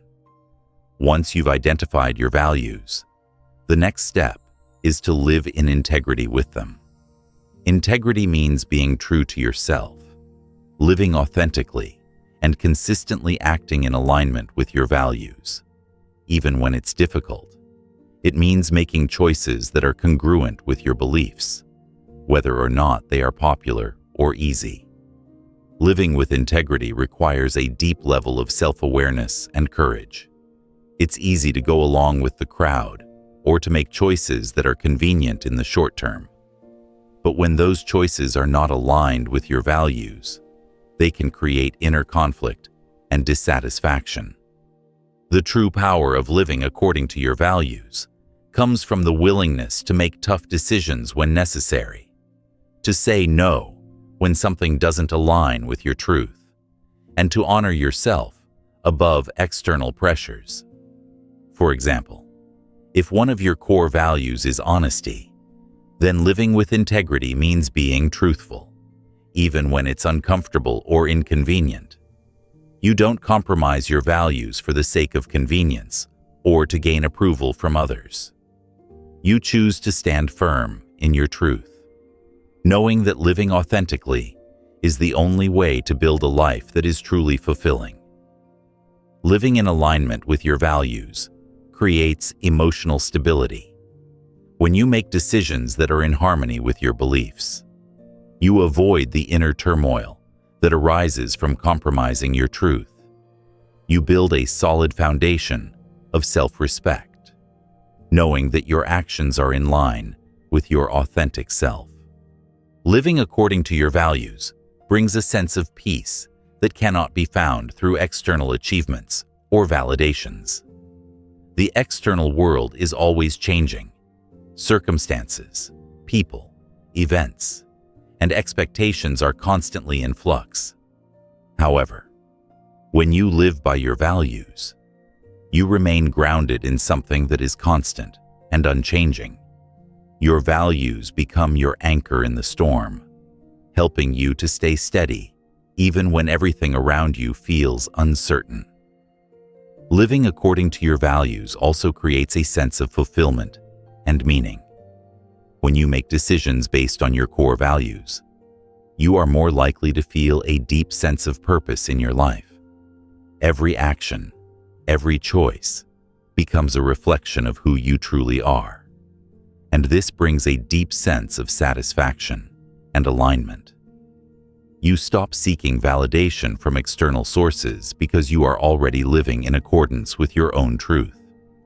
Furthermore, living by your values makes it easier to set boundaries and protect your emotional well-being. When you know what matters most to you, it becomes easier to say no to things that don't align with your values. You can set clear boundaries in your relationships, work, and personal life, ensuring that you are consistently honoring your needs and your truth. This empowers you to protect your peace and maintain a sense of balance, regardless of the pressures around you. Living according to your values isn't always easy. There will be moments when external pressures, fears, or doubts try to pull you off course. You may face situations where it feels easier to compromise your values in order to avoid conflict, gain approval, or take the path of least resistance. But it is precisely in these moments that your commitment to your values will be tested. Overcoming these challenges requires self-awareness and a willingness to stand firm in your truth, even when it's uncomfortable. It also requires the courage to make tough decisions, to say no to things that don't align with your values, and to make choices that might not always be easy, but are ultimately best for your long-term well-being. For instance, imagine you're in a work environment where the culture encourages cutting corners or compromising on ethics in order to get ahead.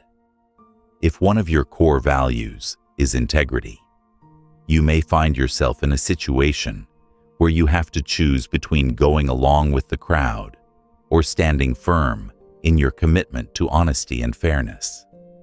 The temptation to take the easier path may be strong, but staying true to your values will bring you peace, even if it requires short-term discomfort or sacrifice.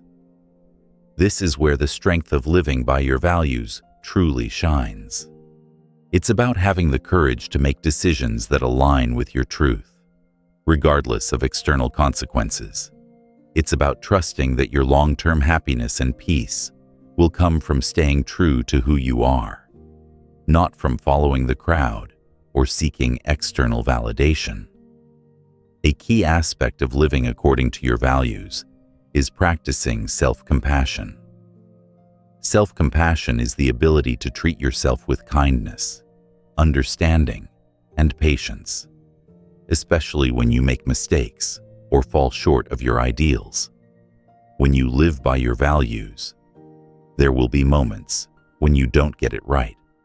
You may stumble, make missteps, or find that you are not living in full alignment with your values in certain areas of your life. This is where self-compassion becomes essential.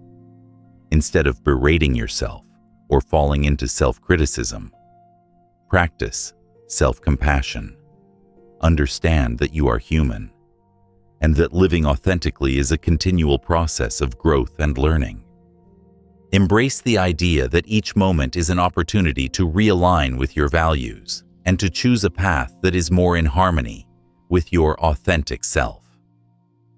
Self-compassion helps you forgive yourself for any perceived shortcomings and empowers you to continue moving forward with grace. It allows you to maintain a sense of emotional balance, even when things don't go according to plan. By practicing self-compassion, you become your own biggest supporter, guiding yourself with kindness and understanding as you navigate the challenges of living according to your values. Living according to your values requires consistent practice and reflection. Here are some steps you can take to make sure you're aligning your actions with your core beliefs. 1. Identify your core values. Take time to reflect on what truly matters to you. What qualities do you admire in others? What principles do you want to guide your life? Write down your values and keep them in mind as you make decisions. 2. Make choices aligned with your values. Every decision you make, whether in your career, relationships, or personal life, should be filtered through the lens of your values. If a choice doesn't align with your beliefs, consider whether it's worth pursuing. 3. Set boundaries. Learn to say no when something doesn't align with your values. Setting boundaries ensures that you are protecting your emotional and mental well-being and staying true to yourself. 4. Practice self-compassion. When you falter, treat yourself with kindness and understanding. Remind yourself that growth is a process and that each step forward, no matter how small, is progress. 5. Reflect regularly. Take time each day or week to reflect on your actions and decisions. Are you living in alignment with your values? If not, What changes can you make? Regular reflection helps you stay on track and realign when necessary. Living according to your values is a powerful way to cultivate emotional resilience, inner peace, and authenticity. When you know what truly matters to you and make decisions based on your core beliefs, you create a life that is deeply meaningful and aligned with your true self. Living by your values allows you to weather life's challenges with grace and clarity, knowing that you are always rooted in what is most important. As you reflect on your own values, take the time to commit to living by them, even when it's difficult. Trust that the peace and fulfillment that come from living authentically are worth the effort it takes to align your actions with your truth. Remember, your values are the compass that will guide you through the ups and downs of life. By living with integrity, compassion, and clarity, you create a life that is not only resilient to external challenges, but also deeply fulfilling and aligned with your authentic self. As you continue on the path to emotional independence and inner peace, another powerful practice to explore is the importance of setting boundaries. Boundaries are not just about saying no to others. They are about saying yes to yourself. They are an essential tool for protecting your mental, emotional, and physical well-being and ensuring that you are not overextended, overwhelmed, or drained by the demands of others. Boundaries allow you to define where you end and others begin, helping you create space for yourself and your needs while maintaining healthy relationships. In this section, we'll dive into what boundaries truly are, why they are necessary for personal growth, and how you can start setting them in a way that aligns with your values and enhances your emotional resilience. Boundaries are the limits we set for ourselves in various aspects of our lives: emotional, physical, mental, and spiritual. They are the invisible lines that define how much we are willing to give of ourselves and how much we need to protect in order to maintain our sense of self. Boundaries can apply to how we manage our time, our energy, our personal space, our relationships, and even our values. Boundaries are not about building walls that isolate you from others. Instead, they are about creating healthy limits that protect your emotional and mental space. They are a way of saying, "This is what I need in order to feel safe, respected, and valued." Setting boundaries allows you to maintain a sense of control over your life, ensuring that your needs are met and that you are not constantly compromising your well-being for the sake of others. Boundaries are crucial for several reasons, but perhaps the most important is that they help protect your emotional and mental health. Without boundaries, you may find yourself constantly giving to others, whether it's your time, your energy, your attention, until there's nothing left for yourself. This can lead to burnout, resentment, and feelings of being taken for granted. Boundaries are an act of self-care that allows you to prioritize your needs and create a life that is in alignment with your values. In relationships, boundaries also ensure that your interactions are healthy and respectful. When you have clear boundaries, you are less likely to feel overwhelmed by the demands of others, and you are more likely to feel empowered to communicate your needs. Boundaries also foster mutual respect. When others understand and honor your boundaries, it creates a foundation for healthy, balanced relationships. Moreover, boundaries are essential for maintaining your sense of self. In a world where external influences often try to shape who we are, boundaries help you stay true to your authentic self.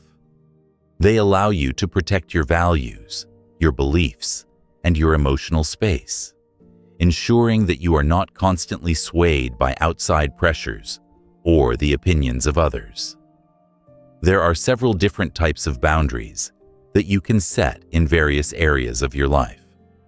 Let's explore some of the most common. 1. Physical boundaries. These involve your personal space, your physical body, and your need for rest and relaxation. Physical boundaries might include how much physical touch you're comfortable with, or how much time you need to yourself after a long day. These boundaries are essential for maintaining a sense of comfort and security in your physical environment. 2. Emotional boundaries. Emotional boundaries are about protecting your emotional well-being and defining what you are willing to share with others. They help you avoid taking on the emotional burdens of others and ensure that you are not overwhelmed by other people's feelings or problems. Setting emotional boundaries means recognizing that you are not responsible for how others feel, and that you have the right to protect your emotional space. 3. Mental boundaries. Mental boundaries involve protecting your thoughts, beliefs, and values. These boundaries help you maintain your own opinions and ideas, even when others may challenge them. Setting mental boundaries is about saying, I respect your right to your beliefs, but I also have my own, and I will not allow others to impose their opinions on me. 4. Time boundaries. Time boundaries are about how you allocate and manage your time. Setting time boundaries means recognizing that your time is precious and that you have the right to prioritize your needs over other people's demands. This may mean saying no to commitments that don't align with your goals or values, or setting aside specific times for rest, work, or personal activities. 5. Relationship boundaries. Relationship boundaries define the limits of how you interact with others, whether it's friends, family, colleagues, or romantic partners. These boundaries help you maintain a healthy level of closeness while respecting your own needs and desires. For example, relationship boundaries might involve deciding how much time you spend with someone or what topics of conversation are off limits. Setting boundaries can feel intimidating, especially if you've been accustomed to overgiving or people-pleasing. However, it's important to recognize that setting boundaries is not about being harsh or rejecting others. It's about honoring yourself and your needs. Here are a few steps to help you get started. 1. Identify your needs. The first step in setting boundaries is identifying what you need in order to feel safe, respected, and fulfilled. Take some time to reflect on your physical, emotional, and mental needs. What makes you feel energized and at peace? What makes you feel drained or overwhelmed? Once you identify your needs, you'll be better equipped to communicate them to others. 2. Communicate clearly. Setting boundaries requires clear communication. When you know what you need, be direct and assertive in expressing it. For example, if you need some alone time after a busy day, tell your family or partner, I need 30 minutes to myself when I get home so I can recharge. If you're feeling overwhelmed by a friend's demands, you might say, I can't take on any more right now, but I can check in with you later this week. 3.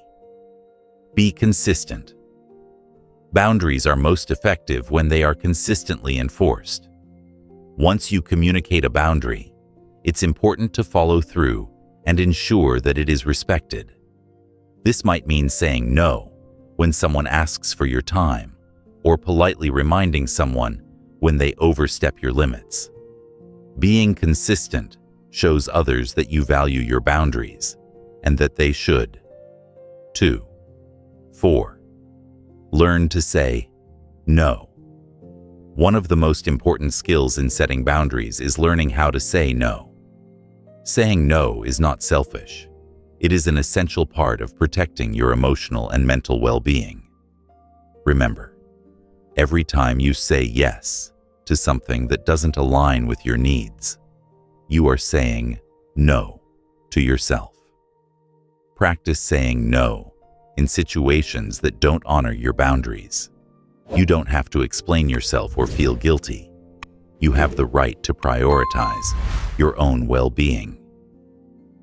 5. Respect others' boundaries.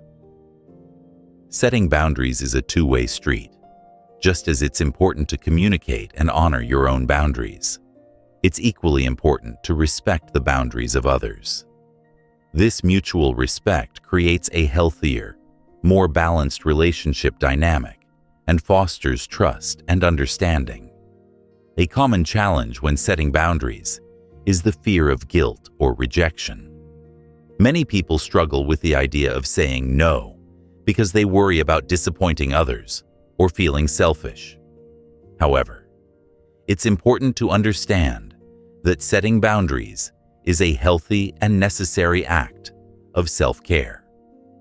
You are not responsible for how others feel when you say no or prioritize your own needs. To overcome this fear, remind yourself that setting boundaries is an act of love, not only for yourself, but also for others. When you honor your own needs, you are better able to show up for the people you care about.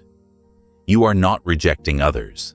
You are simply creating space for yourself so that you can be present and engaged when you are with them. Setting boundaries offers numerous benefits, including 1. Emotional resilience. Boundaries help protect your emotional well-being, allowing you to stay grounded and resilient in the face of external challenges. 2. Greater self-respect. When you honor your own boundaries, you reinforce your sense of self-worth and cultivate a deeper respect for yourself. 3. Improved relationships. Boundaries create healthier dynamics in your relationships, fostering mutual respect, understanding, and trust. 4. Reduced stress. By saying no when necessary and protecting your time and energy, you reduce stress and prevent burnout. 5. Enhanced peace of mind. Boundaries allow you to focus on what truly matters, helping you feel more in control of your life and your emotional state. Boundaries are a powerful tool for protecting your emotional, mental, and physical well-being. By setting clear and consistent boundaries, you create space for yourself and ensure that your needs are met. Boundaries allow you to live authentically and in alignment with your values, which builds emotional resilience and inner peace. Remember, setting boundaries is not about being rigid or rejecting others. It's about honoring yourself. You have the right to prioritize your well-being and protect your energy. And when you do, you create stronger, healthier relationships and a more fulfilling life. Practice setting boundaries with kindness and clarity, and you will find that your emotional resilience grows stronger every day. As we move forward on this journey toward emotional independence and inner peace, it's time to dive into the power of mindfulness. Mindfulness is the practice of being fully present in the moment, without judgment, distraction, or attachment.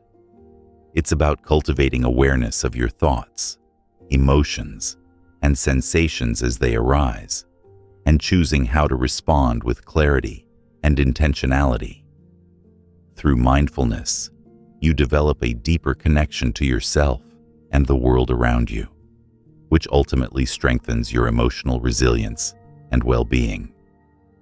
In this section, we'll explore the transformative benefits of mindfulness, how it can help you navigate life's challenges with greater ease, and practical ways to incorporate it into your daily routine. Mindfulness is not just a meditation practice, it is a way of life. and its effects reach far beyond simply feeling calm. It allows you to break free from the reactive patterns of thought and behavior that often keep you stuck, and to embrace a more intentional, present-focused approach to every aspect of your life. Mindfulness is the practice of paying attention to the present moment in a non-judgmental and accepting way. It's about noticing what's happening around you and within you, your thoughts, feelings, physical sensations, and the world in your immediate environment, without trying to change or judge what you're experiencing. Mindfulness involves observing these experiences with curiosity and openness, rather than reacting impulsively or getting caught up in them. The beauty of mindfulness lies in its simplicity. It's not about controlling your thoughts or emotions. It's about becoming aware of them and observing them without attachment. For example, when a negative thought arises, rather than automatically believing it or acting on it, you simply notice it and let it pass. Similarly, when you feel a strong emotion, whether it's anger, frustration, or excitement, you acknowledge it without judgment, allowing yourself to experience it fully without being consumed by it. Mindfulness encourages you to live in the present, to experience life as it is right now. It pulls you out of the mental chatter that often dominates your thoughts, worries about the past or future, and brings you back to the here and now. When you practice mindfulness, you create space between stimulus and reaction, giving yourself the opportunity to respond thoughtfully and with intention, rather than impulsively. Mindfulness is an incredibly powerful practice with numerous benefits for your mental, emotional, and physical well-being. Let's explore some of the key ways in which mindfulness enhances your life. 1. Reduced stress and anxiety. Mindfulness helps reduce the impact of stress by enabling you to observe your thoughts and emotions without becoming overwhelmed by them. When you practice mindfulness, you stop identifying with your stressors and learn to let them go.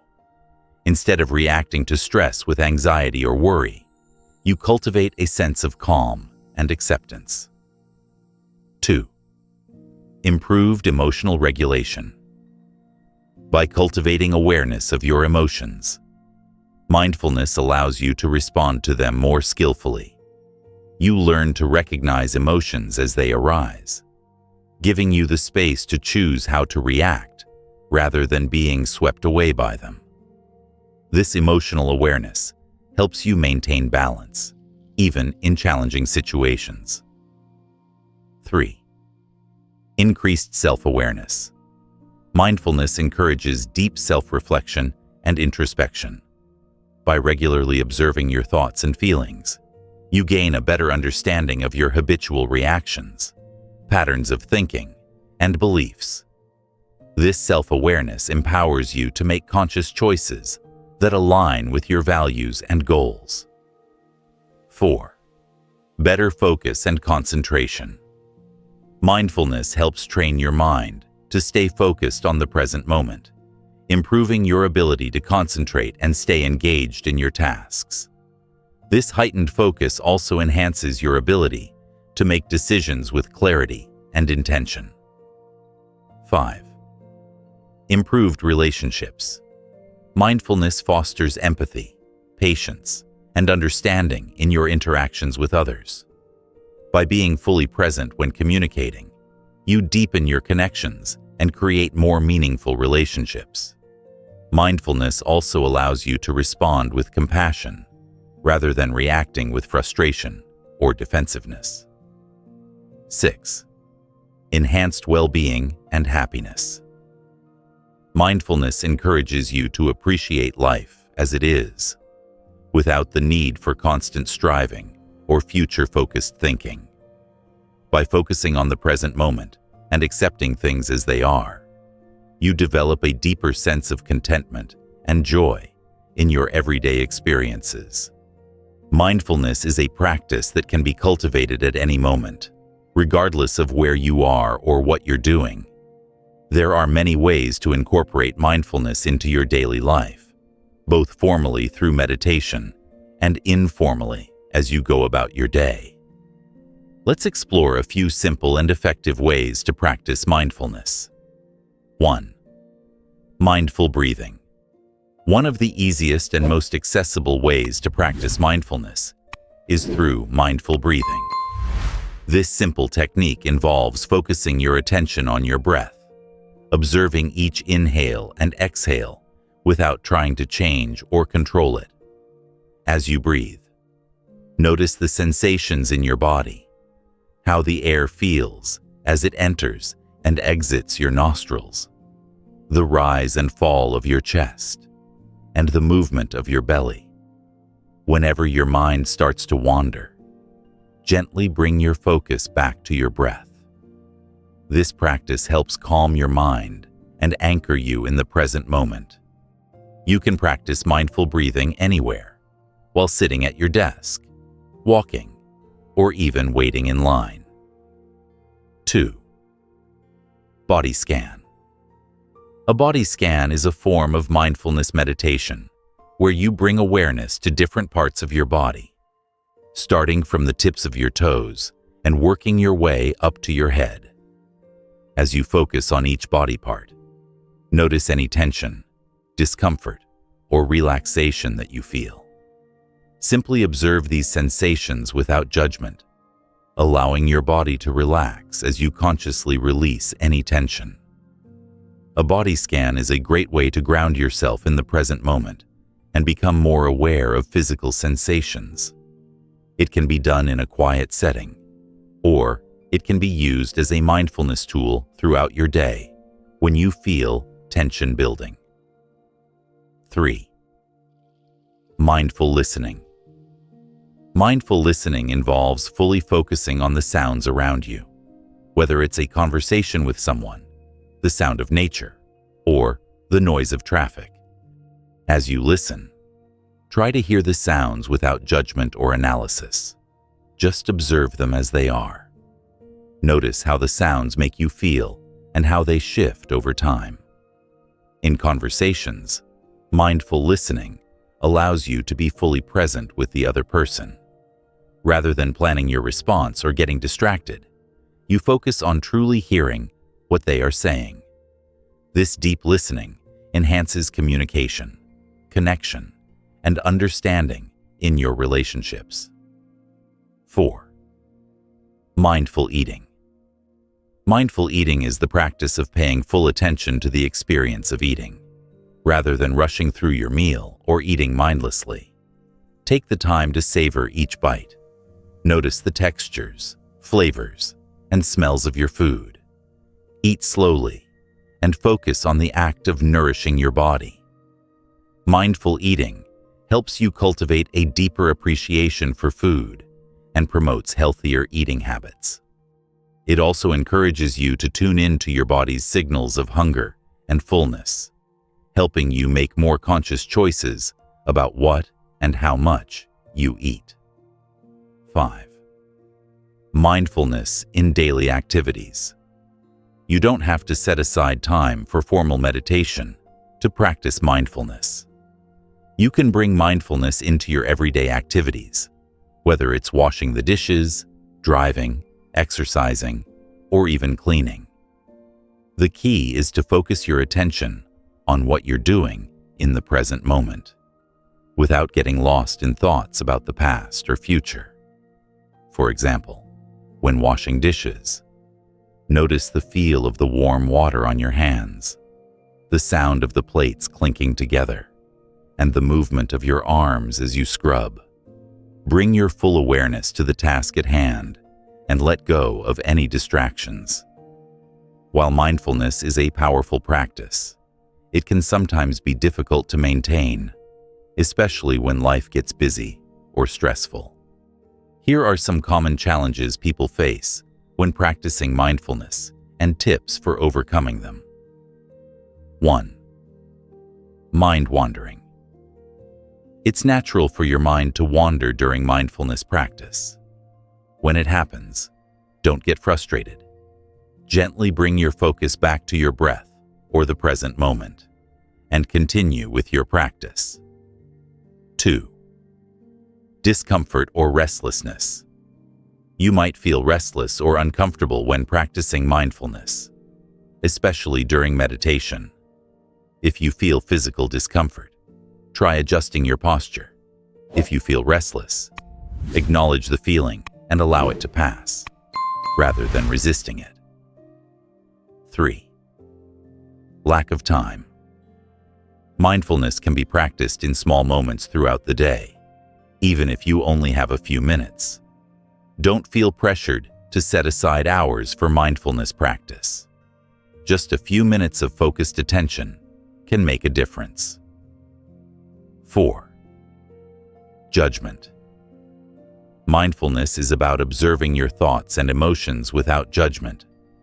If you catch yourself judging your thoughts or experiences, gently bring yourself back to the present moment, recognizing that mindfulness is about acceptance and curiosity, not evaluation.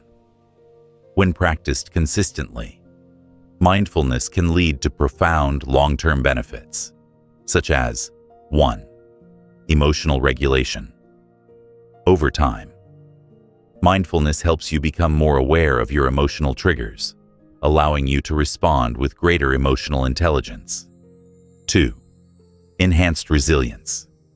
Mindfulness helps you build mental and emotional resilience by teaching you how to respond to stress and adversity with clarity and calm. 3. Improved focus and productivity. Regular mindfulness practice improves your ability to focus and concentrate, which enhances productivity and decision-making. 4. Greater life satisfaction.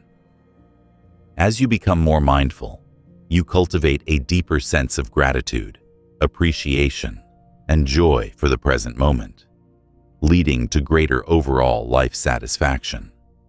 Mindfulness is a transformative practice that can help you navigate the ups and downs of life with greater ease, clarity, and emotional resilience. By being present and fully engaged in the moment, you break free from the mental distractions that often hold you back and gain the ability to respond to life's challenges with intention and calm. Mindfulness doesn't require you to change your life radically. It's about embracing the present moment and living with awareness. As you incorporate mindfulness into your daily routine, you'll discover that the simple act of being present has the power to transform your emotional landscape, bringing you closer to inner peace and resilience. Start small, be patient with yourself, and practice consistently. With time, mindfulness will become a natural and powerful tool for enhancing your emotional well-being and navigating life with grace. As we continue to deepen our journey toward emotional independence and resilience, one of the most powerful and transformative practices to explore is the concept of self-compassion. Self-compassion is the practice of treating yourself with the same kindness, care, and understanding that you would offer to a close friend or loved one. It involves embracing your imperfections, being gentle with yourself during tough times, and offering yourself the compassion you deserve. Too often, we are our own harshest critics. We hold ourselves to impossibly high standards, judge ourselves for our mistakes, and beat ourselves up for not being perfect. But self-compassion teaches us to let go of this self-criticism and replace it with kindness and understanding. It's not about excusing mistakes or avoiding accountability. It's about recognizing that being human means making mistakes, facing challenges, and experiencing setbacks. When you approach yourself with compassion, you create a nurturing environment that fosters growth, healing, and emotional well-being.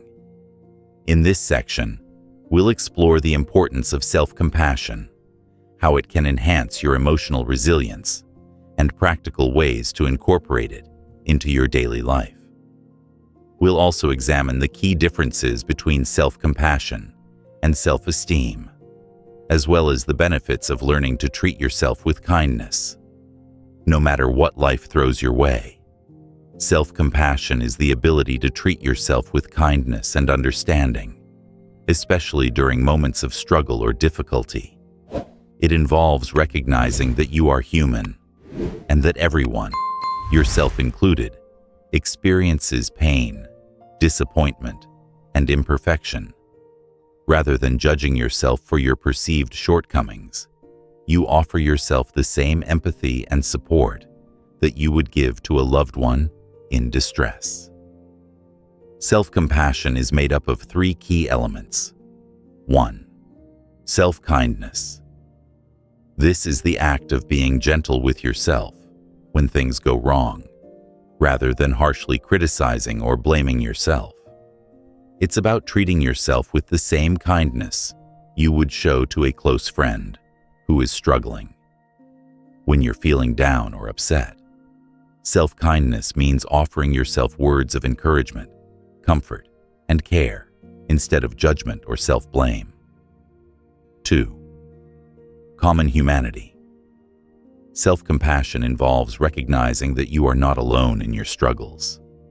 Everyone experiences difficulties, makes mistakes, and faces challenges. Understanding that suffering is part of the shared human experience helps you feel more connected to others, rather than isolated in your pain. It reminds you that you are not broken or flawed for experiencing hardship. It is simply part of being human. 3. Mindfulness. Mindfulness is the ability to be present with your emotions and experiences without judgment. It involves observing your thoughts and feelings with awareness, but not allowing them to overwhelm you. Mindfulness allows you to be with your struggles without becoming consumed by them, helping you maintain a sense of balance and perspective. While self-compassion and self-esteem are related, they are not the same thing. Self-esteem is often based on how we perceive ourselves in comparison to others. It's about evaluating our worth based on external achievements, appearance, or the approval of others. Self-esteem can be fragile because it relies on external validation. It rises when we succeed or receive praise, but it can fall when we experience failure or criticism. Self-compassion, on the other hand, is unconditional. It is not dependent on how well we are doing or how others perceive us. Instead, self-compassion is about accepting ourselves as we are, flaws and all. It allows us to treat ourselves with kindness and understanding, regardless of our accomplishments or failures. While self-esteem can fluctuate depending on external factors, self-compassion remains a steady, internal source of emotional support. When you cultivate self-compassion, you learn to nurture yourself through both the highs and lows of life, without relying on external validation to feel worthy or enough. Practicing self-compassion has numerous benefits for your emotional well-being and overall life satisfaction. Let's explore some of the key benefits. 1. Increased emotional resilience. Self-compassion helps you build emotional resilience by allowing you to navigate life's challenges with greater ease and flexibility. When you treat yourself with kindness during difficult times, you are better equipped to recover from setbacks and bounce back from adversity. Instead of being overwhelmed by negative emotions, self-compassion gives you the space to process your feelings and move forward with renewed strength. 2. Reduced anxiety and depression. Research has shown that people who practice self-compassion experience lower levels of anxiety, depression, and stress. By offering yourself empathy and care during tough times, you reduce the impact of negative emotions and create a sense of emotional safety. This emotional nurturing helps prevent the spiraling effects of self-criticism and allows you to maintain a more balanced mental state. 3. Improved self-worth. Self-compassion encourages you to view yourself with kindness and acceptance, rather than through the lens of judgment or comparison. This practice of unconditional self-acceptance builds a strong sense of self-worth, allowing you to feel confident and secure in who you are, regardless of external circumstances or others' opinions. 4. Better relationships. When you practice self-compassion, you are more likely to extend compassion to others. By treating yourself with kindness and understanding, you cultivate empathy and patience in your interactions with others. This fosters healthier, more compassionate relationships, where both you and those around you feel supported and valued. 5. Greater life satisfaction. Self-compassion enhances your overall life satisfaction by helping you focus on what truly matters: your well-being, growth, and personal development. When you let go of the need to be perfect or constantly prove your worth, you create space for self-acceptance and fulfillment. This leads to greater contentment and joy in everyday life. Now that we've explored the benefits of self-compassion, let's look at practical ways to incorporate this practice into your daily life. It's important to remember that self-compassion is a skill that takes time and practice to develop. The more you practice self-compassion, the easier it becomes to show yourself kindness, care, and understanding. 1. Speak to yourself with kindness. One of the simplest ways to practice self-compassion is to pay attention to how you speak to yourself. Notice your inner dialogue. Are you kind and supportive, or are you overly critical and harsh? When you make a mistake or face a challenge, try to speak to yourself as you would to a close friend who is struggling. Offer words of encouragement, reassurance, and empathy.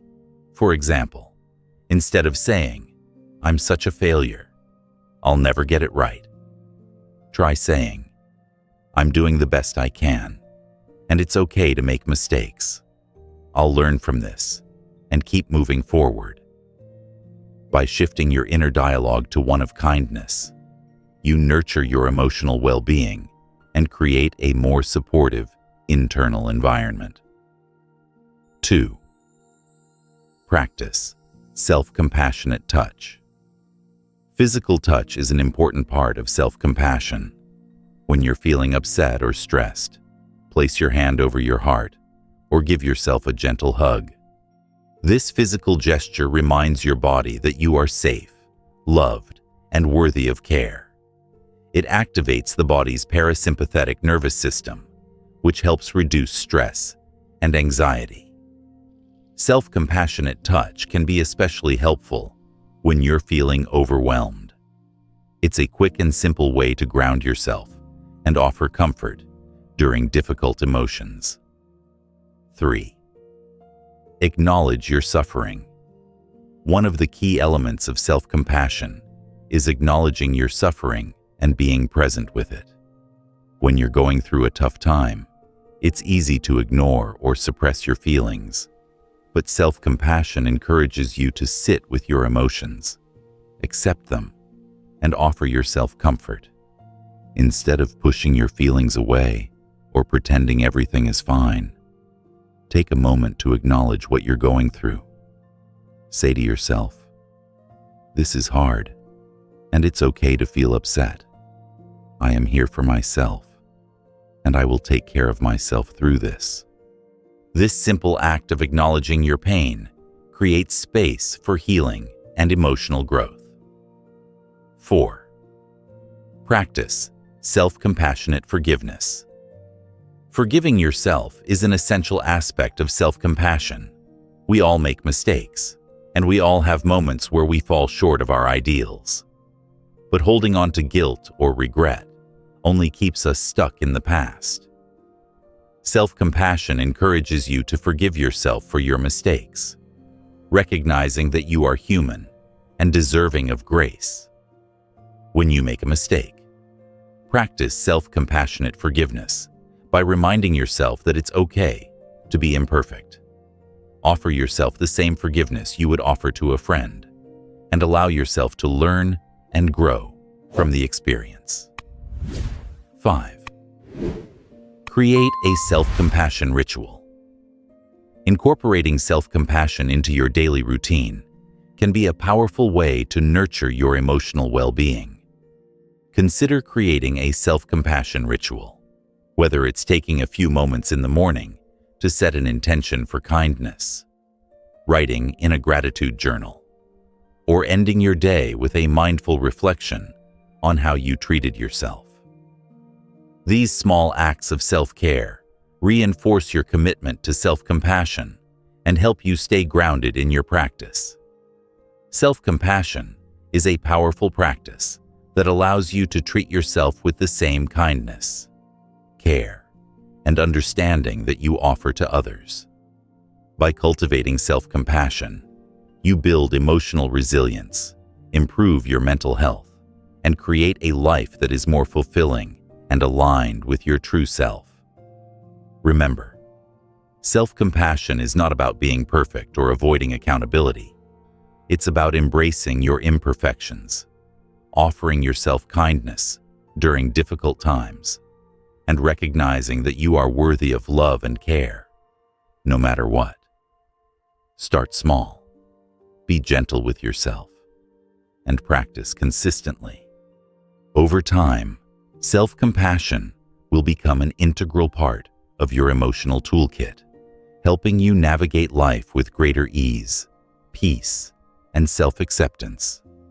As we progress deeper into the realm of emotional independence, another crucial principle to explore is the concept of gratitude.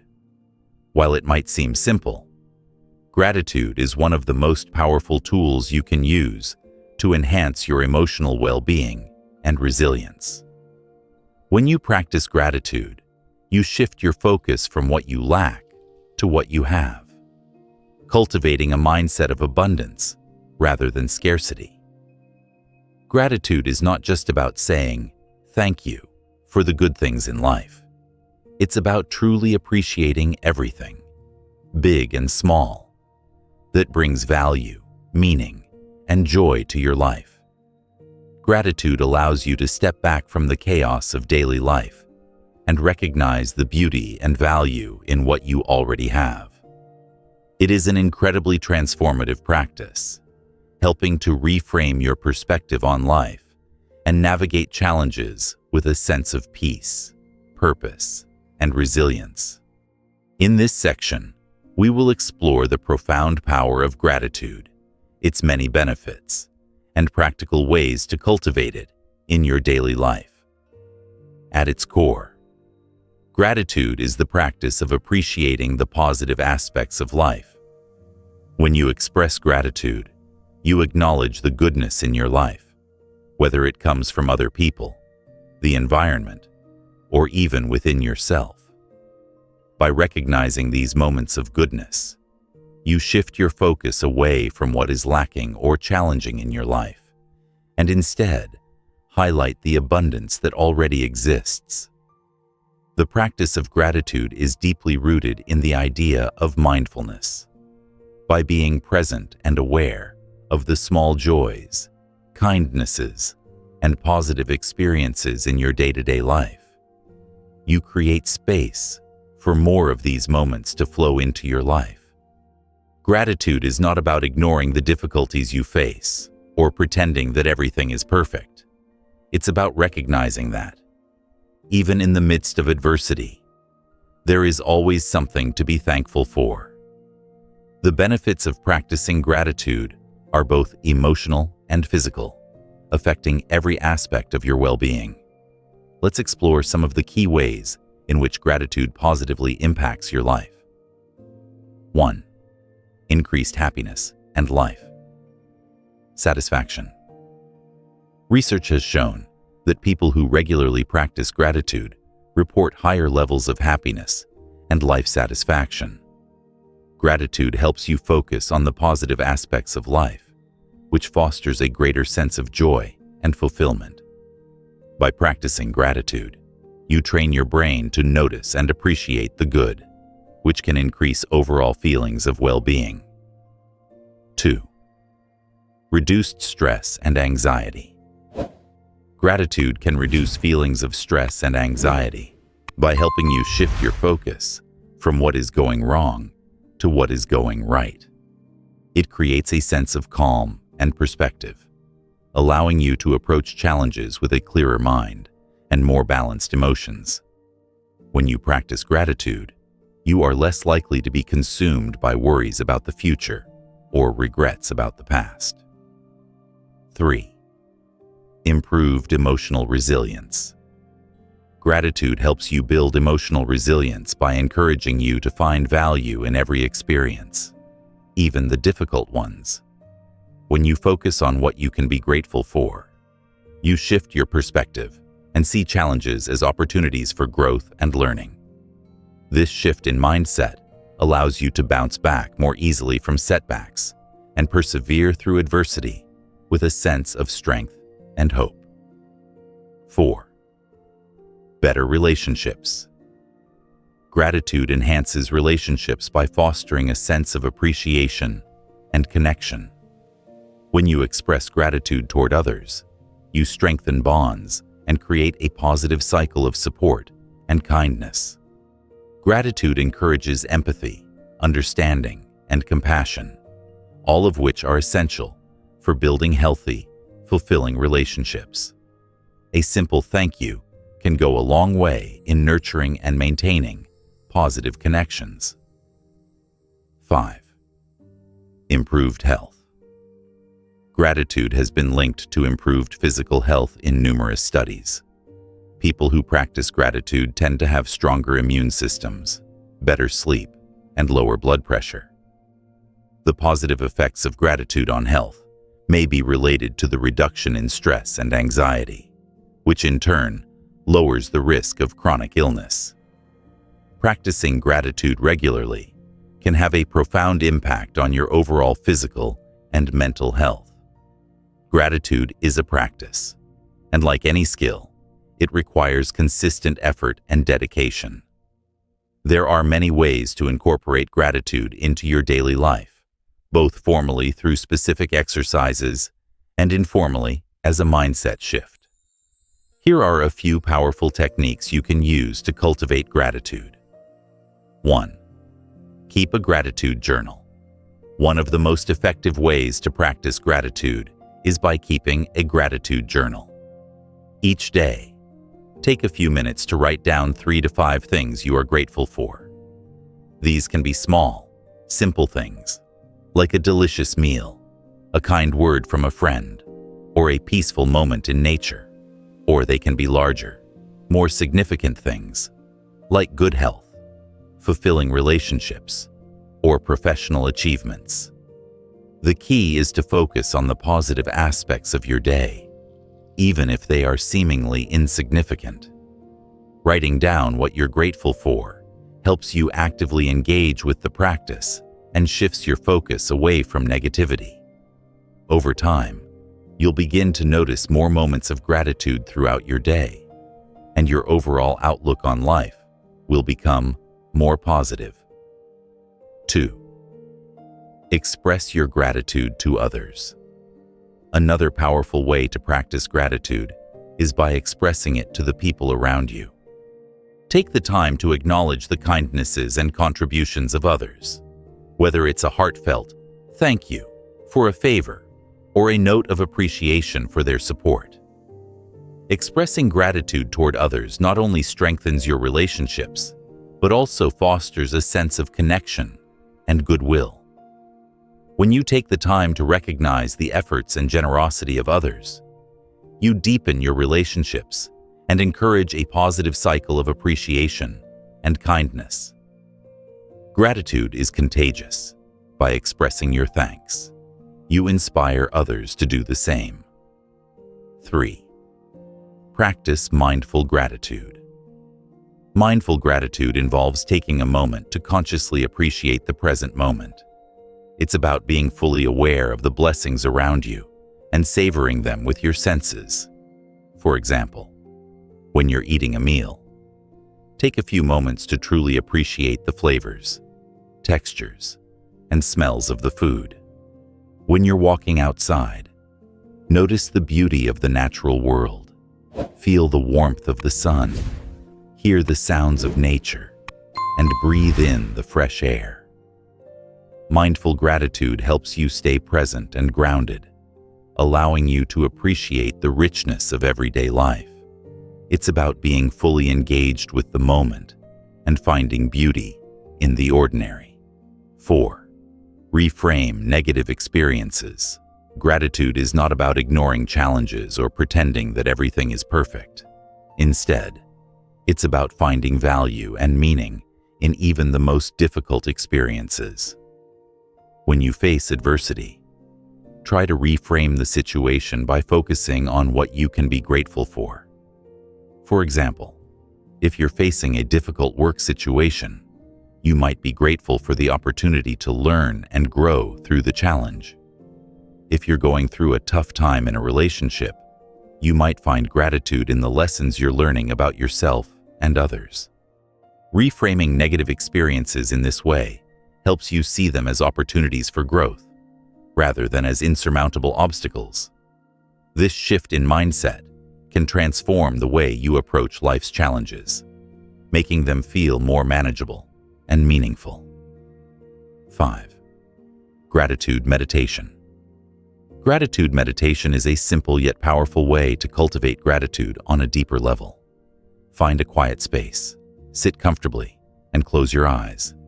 Begin by taking a few deep breaths, allowing your body and mind to relax.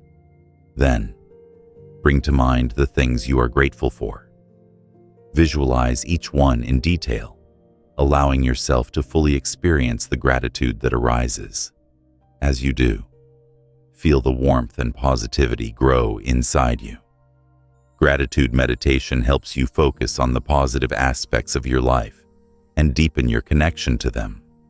It allows you to center yourself in a place of appreciation, which can help reduce stress, increase emotional resilience, and enhance overall well-being. While gratitude is a powerful practice, it can sometimes be difficult to maintain, especially when life gets tough. Here are some common challenges people face when practicing gratitude and tips for overcoming them. 1. Negative thinking.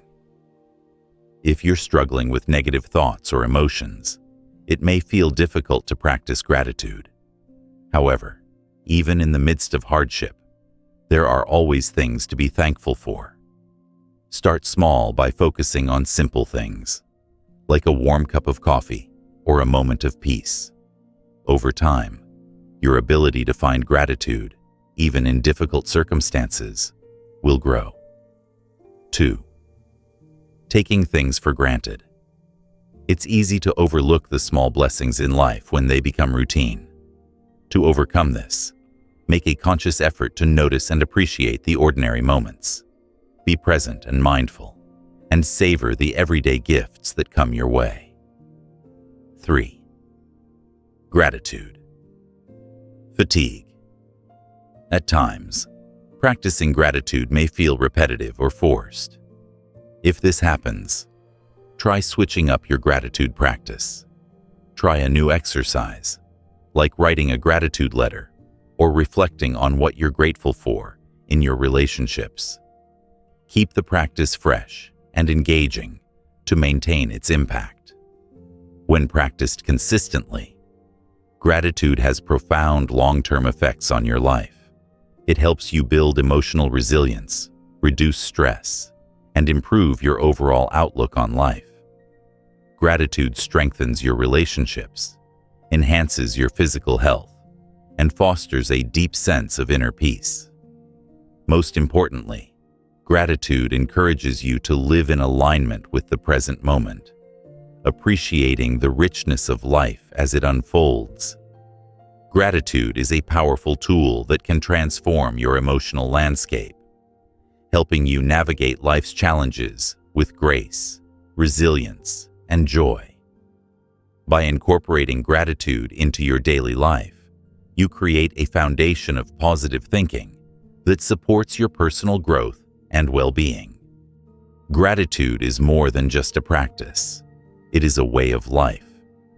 By focusing on what you have, rather than what you lack, you cultivate a mindset of abundance, positivity, and emotional resilience.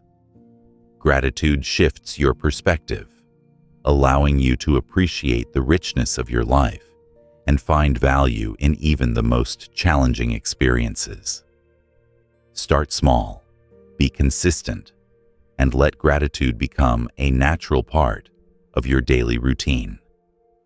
With time, you'll discover that gratitude not only enhances your emotional well-being, but also transforms your overall life satisfaction, bringing you closer to inner peace and happiness. As we conclude this journey through emotional independence and resilience, it's time to turn our focus toward one of the most empowering principles: trusting the process and letting go of control. In a world that often feels unpredictable and chaotic, the idea of surrendering control may seem counterintuitive. Yet, it is precisely by letting go of the need to control every outcome that we open ourselves up to peace, growth, and deeper emotional strength. Trusting the process is about having faith in the unfolding of life.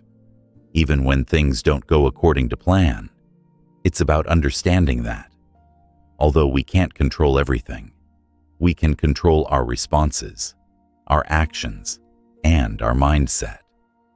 This principle encourages us to release the burden of perfection and embrace the flow of life as it comes, knowing that each experience, whether it's a success or a setback, contributes to our growth and personal evolution.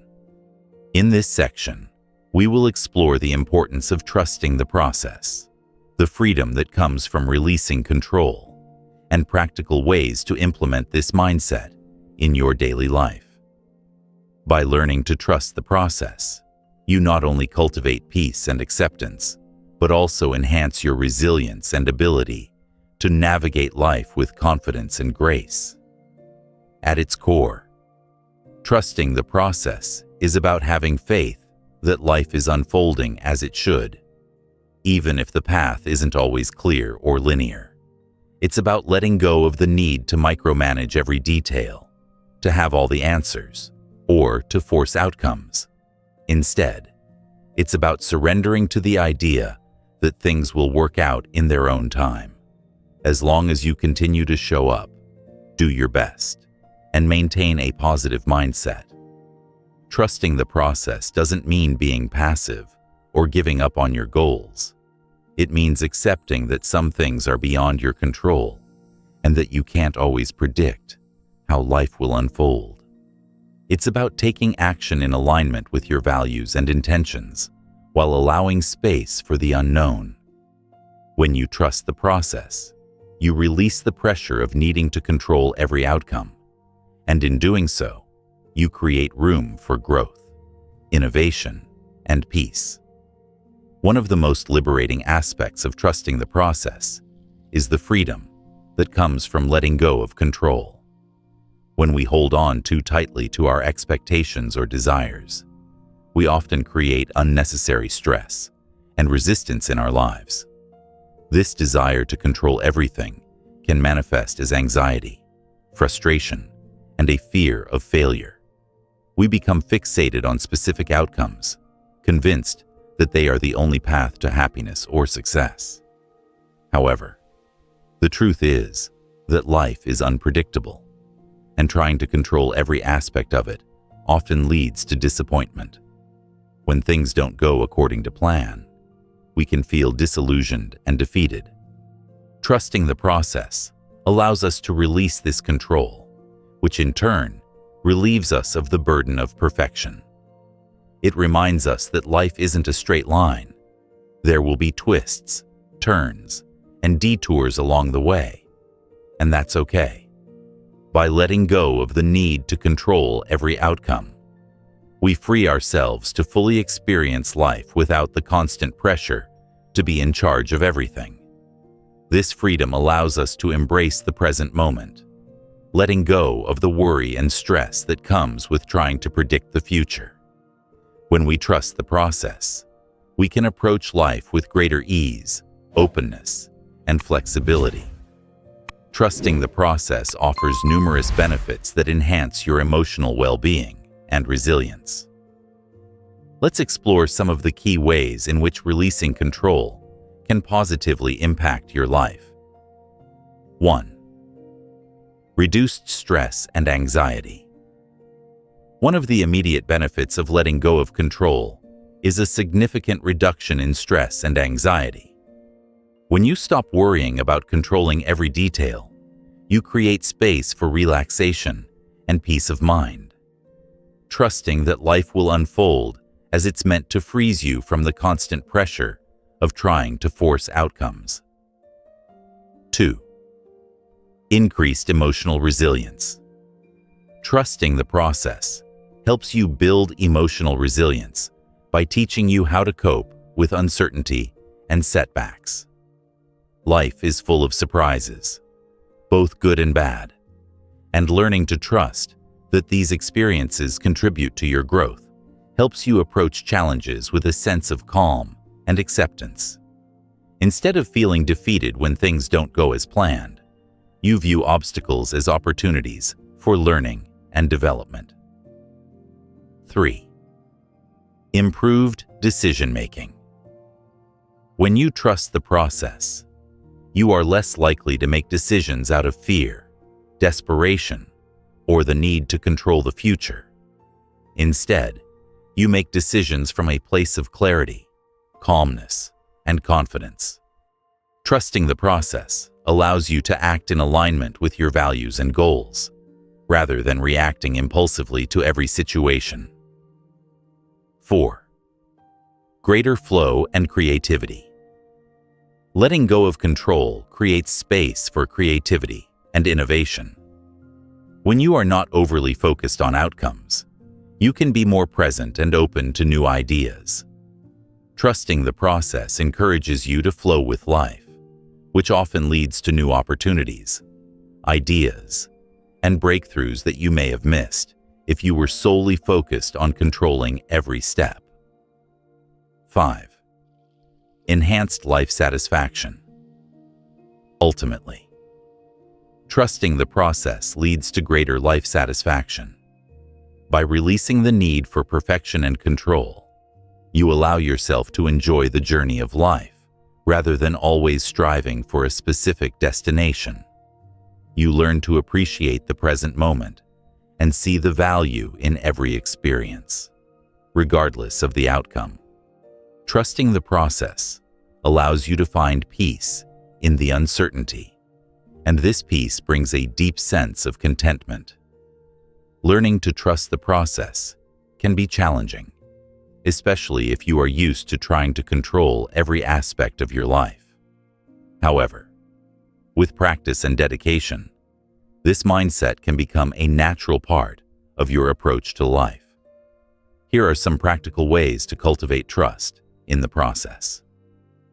1. Let go of perfectionism. Perfectionism is often at the heart of our desire to control everything. We believe that if we get everything perfect, we will achieve success or happiness. However, this pursuit of perfection often leads to stress, burnout, and disappointment. To trust the process, start by letting go of the need to be perfect. Recognize that mistakes, setbacks, and imperfections are part of the journey. Embrace the idea that progress is more important than perfection, and that each step forward, no matter how small, is a success. 2. Focus on what you can control. While there are many things in life that are beyond your control, there are still plenty of things you can control: your actions, your mindset, your responses. Focus on what you can control and let go of the rest. When you focus on the present moment and take action in alignment with your values, you create a sense of progress and purpose, regardless of the outcome. 3. Practice patience. Trusting the process requires patience. Life doesn't always unfold on our timeline, and things often take longer than we expect. Practice patience by accepting that good things come in time and that not everything will happen right away. Trust that the universe, or life, is working in your favor, even if it's not on your schedule. The more you practice patience, the more you'll learn to relax and enjoy the journey, rather than constantly stressing about the destination. 4. Embrace uncertainty. Uncertainty is a natural part of life, and trying to control the unknown only leads to anxiety. Instead of fearing uncertainty, embrace it as an opportunity for growth and exploration. Trusting the process means accepting that you don't have all the answers, and that's okay. Life is full of surprises, and by being open to the unknown, you make space for new experiences, opportunities, and insights. 5. Reflect on past successes. One of the most powerful ways to trust the process is by reflecting on times in your life when things didn't go according to plan, but they turned out even better than you expected. Think back to moments when you faced uncertainty or setbacks, only to discover that they led to new opportunities or growth. Use these reflections as reminders that life has a way of working out, even when it doesn't follow the path you initially envisioned. When you practice trusting the process over time, you create a deep sense of inner peace and resilience. This practice helps you navigate life's challenges with greater ease, emotional balance, and a positive outlook.